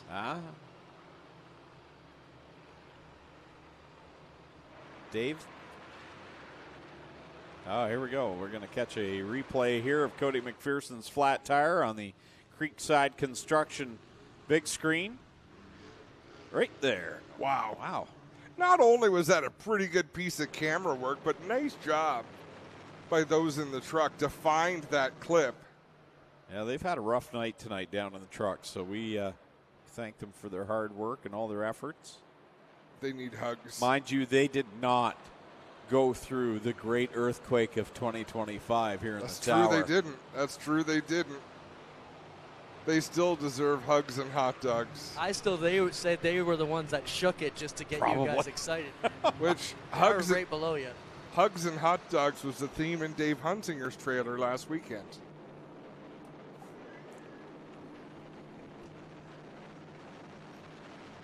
He is a great host. And I've stayed in his trailer. It's nice.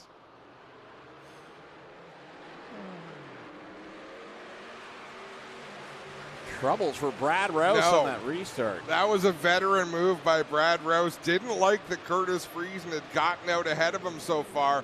So really exaggerated the fact that Curtis was setting the pace and it's supposed to be Brad Rouse. That is a high-risk maneuver in case the official might be sleeping at the switch, but they're going to move Curtis Friesen back a row. So the 18, they can restart anywhere they want between 3 and 4, but the 18 has to go first. And it's fairly clear he did not. Yep. Well played, Brad Rouse.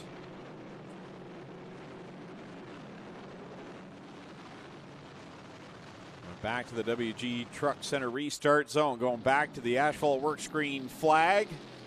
Whoa. Ruh-roh.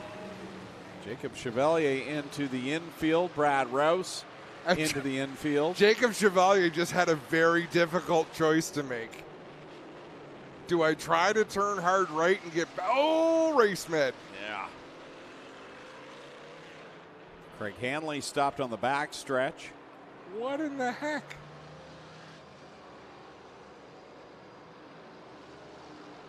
It's like, you know, when you're go-kart racing and all of a sudden the go-karts have no powers because one of the employees has pushed the stall button because somebody's been misbehaving, and it's probably you. Let's watch this replay on the Creekside Construction replay board. That car just did not go. Good job by most of the drivers to avoid the mishap. Not sure what went wrong with Brad Rouse. They've just called for a hook, so we'll go see what's up, guys.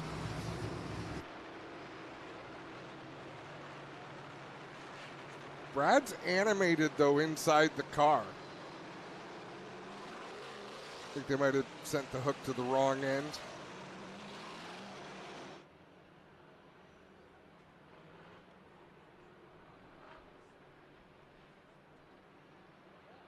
Well, an interesting couple of minutes here to get this ROC Sportsman feature back underway. Clint's on the scene here, and he'll go talk to Brad, see what's going on. A little bit of sign language going on between Cody McPherson and Curtis Friesen. Well, guys, I got Brad here. Brad, quickly, let the fans know what happened. Drive shaft let go in it, so we had a little vibration with about half lap before that, but it is what it is. We'll come back and fix it. There you have, guys. So he broke the drive shaft, and it's got his leg pinned up against the side of the cockpit here. So we'll have to get him hooked up and out of the way, but he is clear. We should be good to go, guys.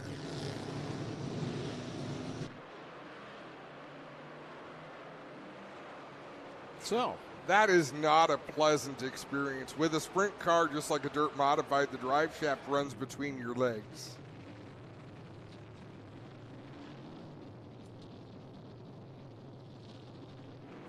Craig Hanley getting lifted from the back as well, so a couple of drivers, two of the fastest drivers on the track prior to that yellow.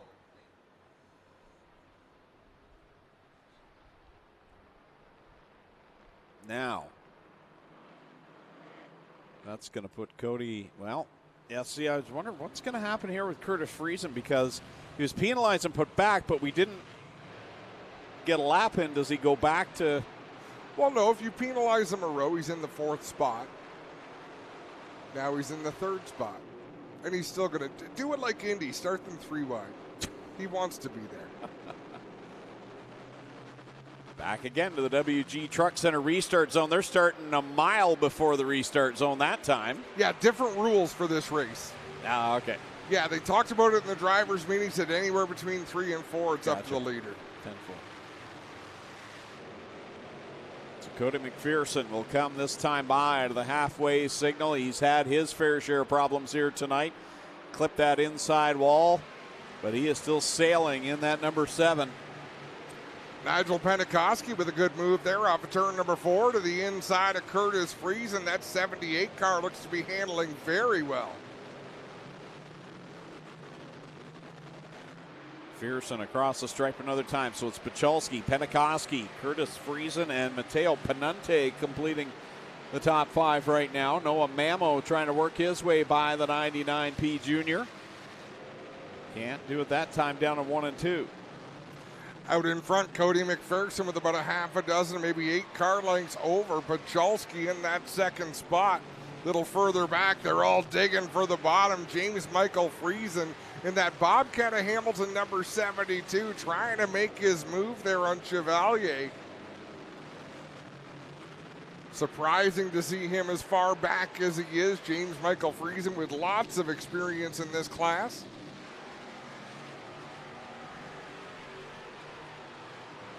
Cody McPherson continuing to stretch things out over Pacholski and Pentecoski. Friesen losing touch with Pentecoski now. Mamo continues to be the closest adversary to anyone inside the top 5 as the 3N works on the back end of Matteo Pedante. How about Austin Seaburn out there in the 10th spot in that 24 machine? He's doing a great job. Just ahead of Bill Bleach, just behind Dan Ferguson in that 11. Getting some valuable laps between 2 veterans. Dan Ferguson, not known as much in these parts, but a veteran down to the east. Long-time runner at Brighton Speedway in the Canadian Modified Division, multi-time champion, runs Sportsman down Brockville. His dad, Rick Ferguson, long-time late model driver. Very successful late model driver. Austin Seaburn got up off the bottom of the track in 3 and 4. That allowed Bleach to drive alongside, but Seaburn was able to get that spot back through 1 and 2. Down to 5 to go for Cody McPherson. It'll be 4 this time by as he works through 3 and 4, continuing to run that inside line to the inside of Corey Lambert.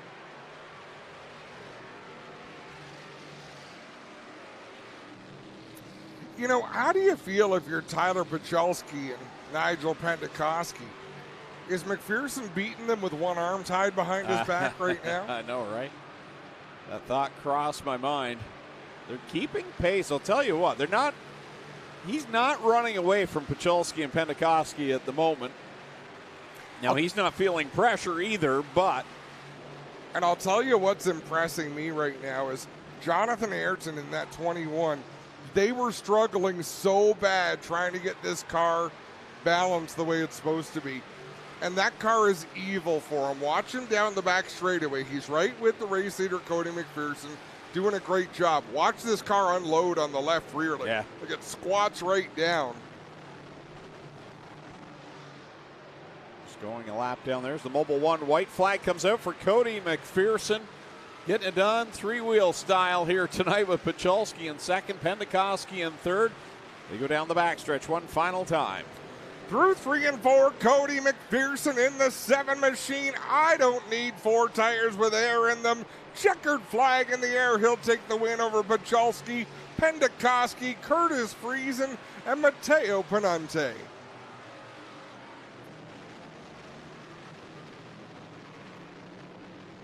Cody McPherson and the Rick's Delivery 7 machine limps that left front and will bring it down to Slack Lumber victory lane over Tyler Pacholski and Nigel Pentecoski. Brand new car. It's going to need some work already. Not too often you win a feature and you give your pit crew some extra work to do, but that's the case for Cody McPherson. And he'll park it down in victory lane once again here with the ROC Sportsman He's been oh so strong here as Lone Wolf Fireworks light up the sky again for Tyler. Make that Cody McPherson. Clinton Jeffries down in Slack Lumber victory lane.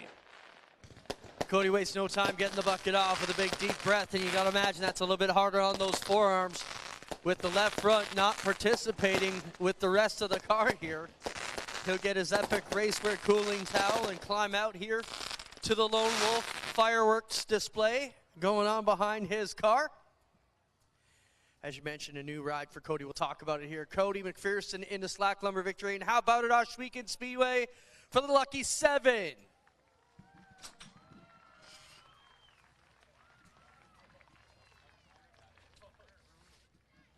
Well, Cody, you get a look at the car, and, you know, that can't be easy. Let's first talk about that. What is it like to drive one of these beasts with a broken shoe?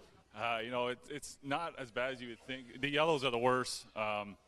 You just got to keep your momentum up, and I just had to throw the car in a lot harder than I wanted to. And when I got the lap traffic, to get underneath them, it was a little tough. But I'm shocked we were able to hold on. I thought I just pissed it away when I hit the guardrail there, but yeah.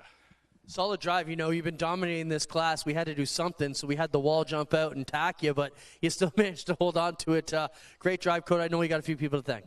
Yeah, you know, I'm going to ramble on here because I got so many people to thank. We destroyed our race car Saturday night and had to buy a new frame. So first and foremost, my grandma McPherson. We wouldn't be out here tonight if it wasn't for her, as well as my Aunt Tam. And then I got to thank Rick Belante for working his butt off. I got to thank all the guys at Bicknell Racing Products, Randy Williamson, Bobby Slack, Dalton Slack, Paul Gaborier, Teddy Curvin.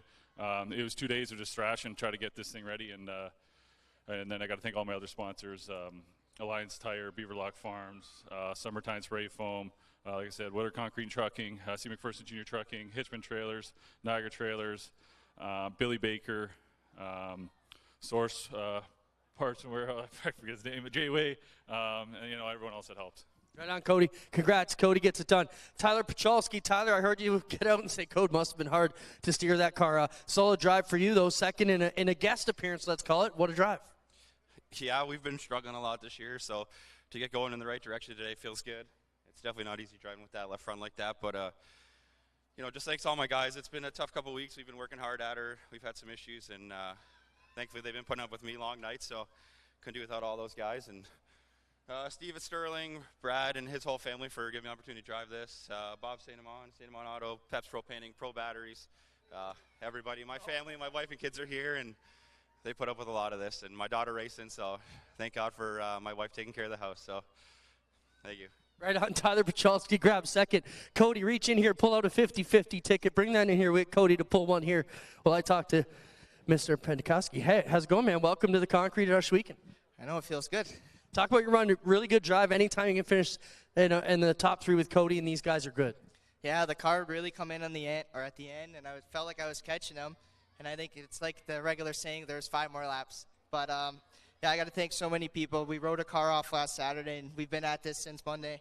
And, you know, just everyone that come to the shop and help us put this thing together, it means a lot. And to finish third at least gives them, you know, some confidence, and they're happy, you know, time worth it. Right on. Nigel Pentecoski will be third. Tyler Pachalski second, your winner tonight. Cody McPherson gets it done. We'll be right back live here on G-Force TV. We got a 14 twin lap race to go. Looking for a new race or cargo trailer? Welcome to Kemp Motorsports. Kemp Motorsports specializes in top quality race and cargo trailers from United, Wells Cargo, and Hallmark. From our best-selling Rev Series up to custom 53-foot goosenecks and stackers. We have a huge selection in stock or ready to custom order. With top brands, great selection, and over 30 years experience, stop by and see why Kemp Motorsports is your #1 race trailer dealer. Find us online at kempmotorsports.ca. Lockhart's Odyssey is BRP's newest marine dealer for the legendary Alumacraft fishing boats, the luxurious Manitous, and the affordable Sea-Doo Switch pontoons. Come aboard our new outdoor showroom, located here in Cortland at Lockhart's Odyssey, your BRP superstore.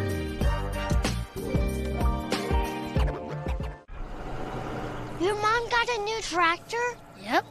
Can't she see in the dark? Can do. Hook up all the implements? Can do. Whiffy, can do. Bale hay all day, can do. Shift like a race car, can do. Keep a juice box cold, can do. I'm out of here.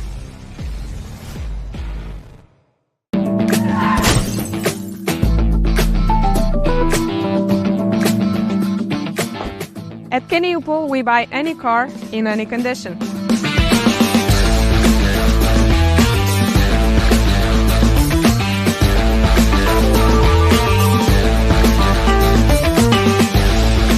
For over 30 years, WG Truck Center has been a place where pride lives in the details. Every weld, every repair, every build.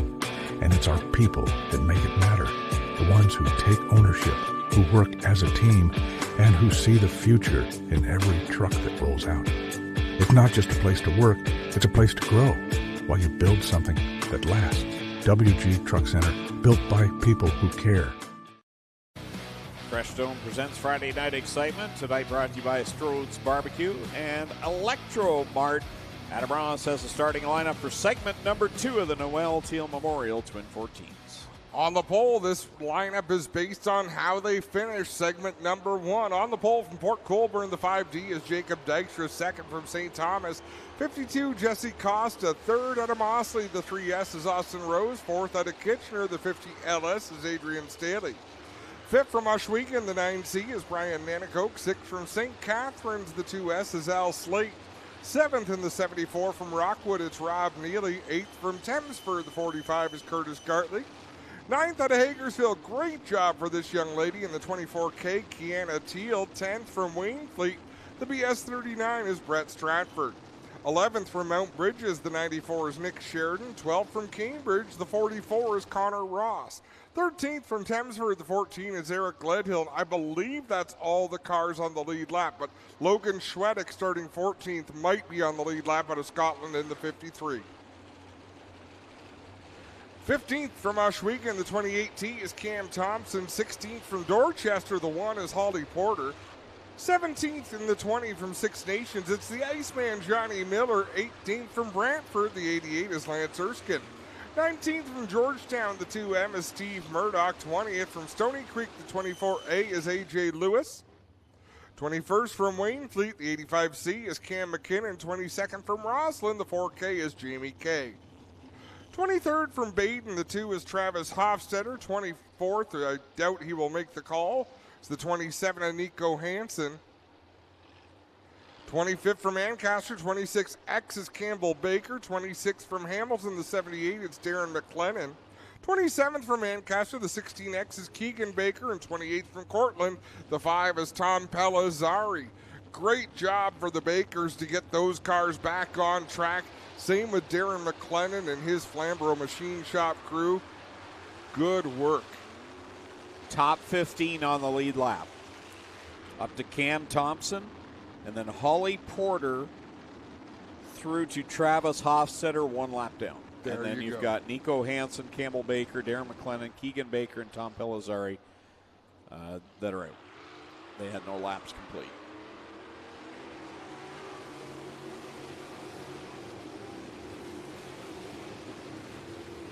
Boy, there's a lot of ill-sounding engines out there. Did you hear that?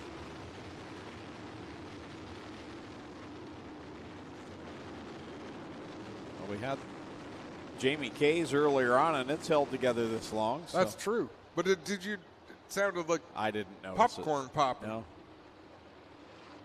You had to bring up popcorn. Oh, lights going out. White flag being displayed, ready to go in the back half. The Noelle Teal Memorial Twin 14s. The big money on the line now.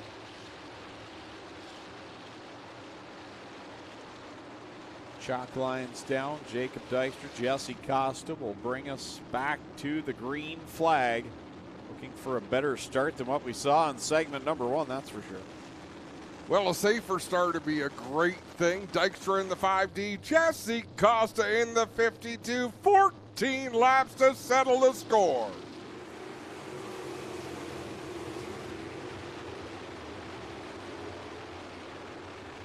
Everybody holding on tight through 1 and 2 for the first time. Clean and green. It's wild mid-pack right now. Oh, an unbelievable action down there. As Al Slade up on the high side, running in the 4th spot.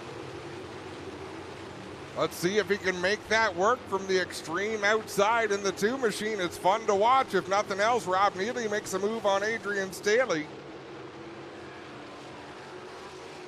Watching Eric Gledhill work his way through mid-pack. Out in front, though, Jacob Dykstra on the inside of the racetrack, setting the pace out here in this Noelle Teal Memorial. Darren McLennan pulls that 78 off to the infield. That crew did a great job just to get him back out on the racetrack, but it's just not to be here tonight. Wow, 3 wide at the line. Lance Erskine's in there. Kiana Teal. Oh, Erskine got up onto the tail tank of the 24K. Everyone's going straight down the backstretch, though. I don't know how they all got through that, Greg. Oh, Murdoch almost cleaned out Lance Erskine that time in corner number 4. Aggressive racing deep in the field. My goodness, what a show being put on. Out in front, Jacob Dykstra continues to lead. Jesse Costa hanging on to second. The top 5 all uncontested right now. Steve Murdoch off the track up in corner number 3. He'll regain handle of that car and get back into the racing line. What a job by the Baker race team. Keegan and Campbell Baker involved in that initial start accident. They're both out there right now. Oh, yeah, unbelievable. Dad, Terry Baker, and whatever he's got back there for crew helping him out tonight. They've done a great job. Brett Stratford to the inside of Rob Neely for position down into 3 and 4. Stratford trying to get into that 6th spot and make a late race charge. Cam McKinnon comes up lame on the front stretch. He'll go up high in corner number 1. I don't think he's going to make it. Caution flag comes out on the speedway. The red was displayed momentarily, just keeping an eye to see if anyone stopped. Doesn't look like it. But Cam McKinnon did stop, and he's the reason for the Dixieland Grill caution flag. And now Cam Thompson has rolled to a stop to the inside of corner number 2.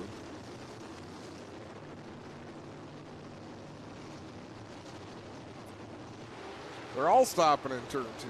Travis Hofstetter rolls to a stop as well.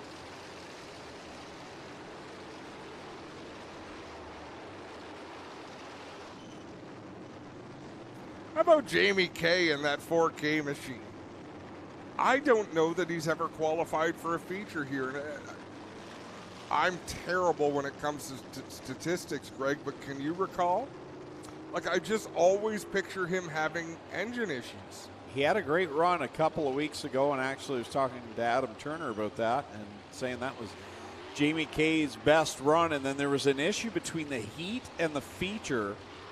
And I believe he ended up in the B main and then didn't get through the B. So something, whether he didn't go through tech or what it was after the qualifying heat, something happened.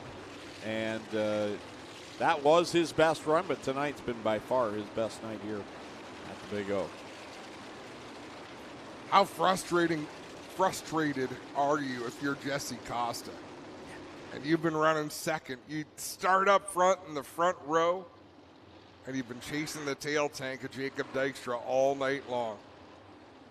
There's not much more he can do, and we've watched here in the features. There's not a lot of grip in the middle of this track. As you look at the Braemar Building speed shot, you can see how shiny it is.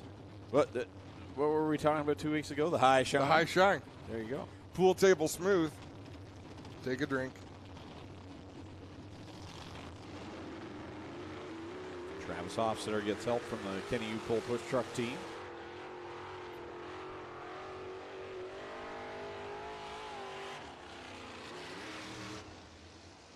The top 3 roll by the Duke Electric.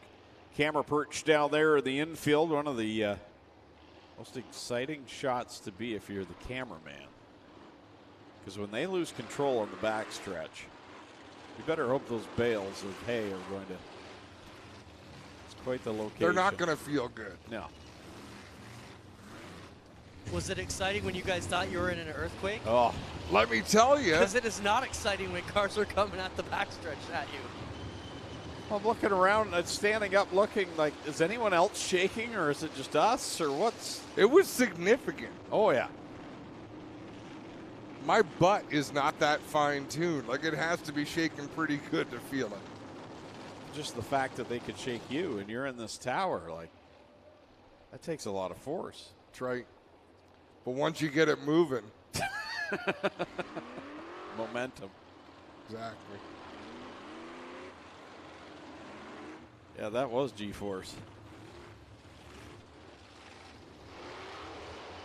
Code Brown in the tower. Code Brown in the tower. That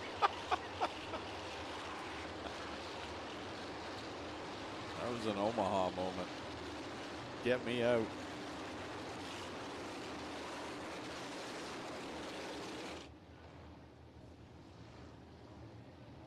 Kind of fitting, though. We talked about the Titanic. And right? We're going down. Back to the WG Truck Center restart zone. Jacob Dykstra, Jesse Costa. Jesse looking for anything as they go by the Lockharts. Restart cone on the front stretch. Jesse Costa right in the tire tracks of Jacob Dykstra, but Dykstra just a little quicker off the corner. Al Slate back up to the high side, mounting a challenge on Austin Rose for the third spot. And Al Slate's been so good in that two-car here in the last month, and here he is challenging for another podium finish. And how about that number 94 of Nick Sheridan? He's got it working now. Sheridan starting to work his way towards the front with that coil-over suspension car. Connor Ross got a little high there in 3 and 4, gathers things back up as the battle between Sheridan and Slate wages on, and this is right behind Jesse Costa. They've caught the 52. Three-car battle for that second spot.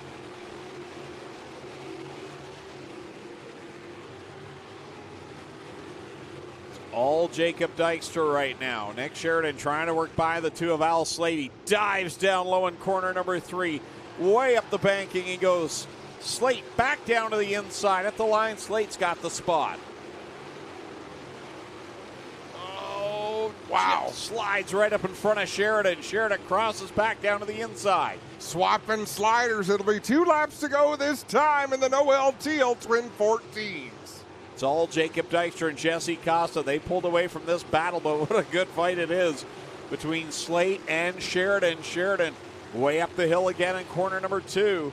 This time by for Jacob Dykstra, the Mobil 1 white flag. One more time around for Dykstra, who's been working the inside of the racetrack to perfection all night long. Down the back straightaway for the final time. Rolling through 3 and 4 in memory of Noelle Teal. The Twin 14 win goes to Jacob Dykstra. Jesse Costa second, Nick Sheridan third over Al Slate, Austin Rose, your top 5. Brett Stratford 6th, 7th, great run for Brian Nanakoke, 8th, Eric Gledhill, 9th, Logan Schwedick, and 10th is Cam Thompson. Excellent race, a tough start tonight. Lap 1, taking out a handful of cars, but after that, hard, clean racing.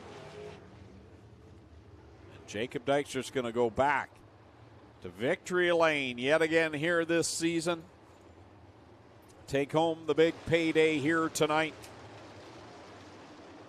Jesse Costa, second place again. Nick Sheridan, he's going to be on the front stretch as well in that Ryan Fraser 94. And a great story we'll get to hear from Nick firsthand how that car felt. As Jacob Dykstra does the donuts down on the front stretch. He'll need some help from the Kenny U-Pull push truck team to get him into victory lane. As he celebrates in style here on the front stretch. Lone Wolf Fireworks going to light it up. As Jacob lit it up here on the front stretch doing those donuts. He's pretty good at them. Career win 8 for Jacob Dykstra at Ohsweken Speedway in the crate sprints.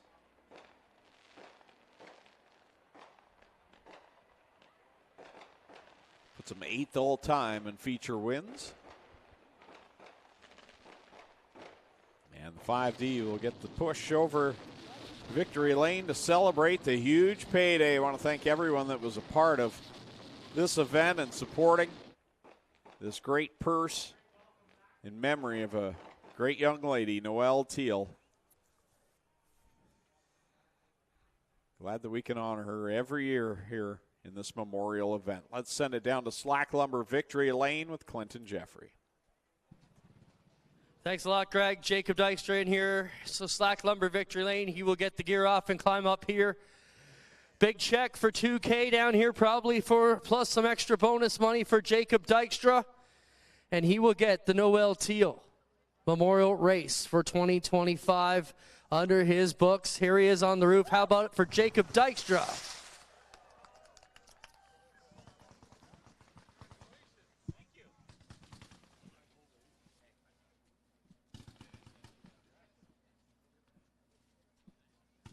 Jacob Dykstra talking to the crew. Jake, another big win here at the Noelle Teal Memorial. Good payday.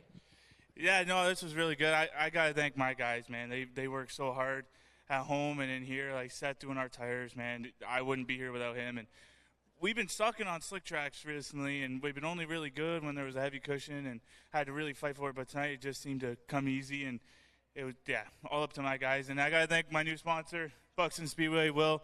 They're awesome. They're amazing. Automotive Aesthetics, Lake Foundry.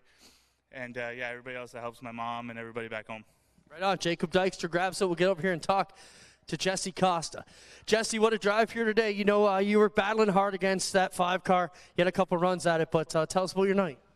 Yeah, the car was good. Made some changes for the first segment, and they worked, so we went a little further, and it slicked off a little more than we thought, so it went away a little bit. But we were hoping to get to traffic, but lap 7 caution, that wasn't going to work out. But thanks to Nathan Acklin, Acklin Insurance, the whole Gledhill family, Legacy Holdings, D&O Towing, Welders Millwrights, Butler Built, Wells Foundry, Lone Wolf Fireworks, Tate's Automotive, everyone for watching at home. I know my wife and kids are probably watching, the rest of my family watching, and thanks, Zacchio. I think the haircut made me a little faster.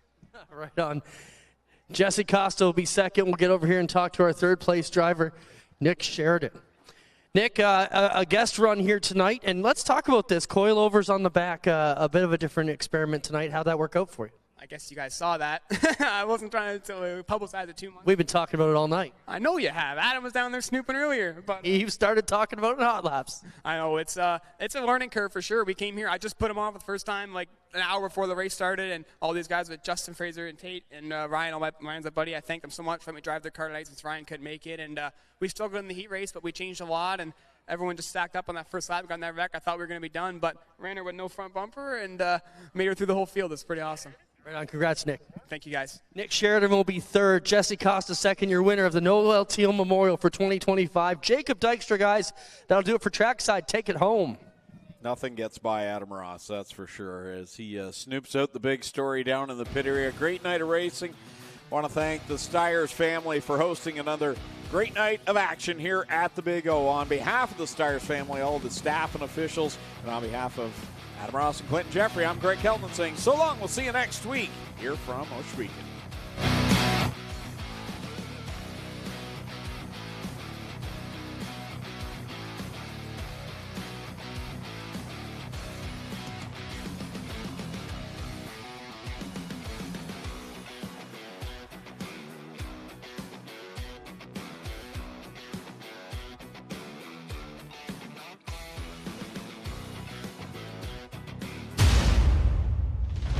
This copyrighted broadcast may not be reproduced, retransmitted, or used in any form without the authorized written consent of GeForce TV.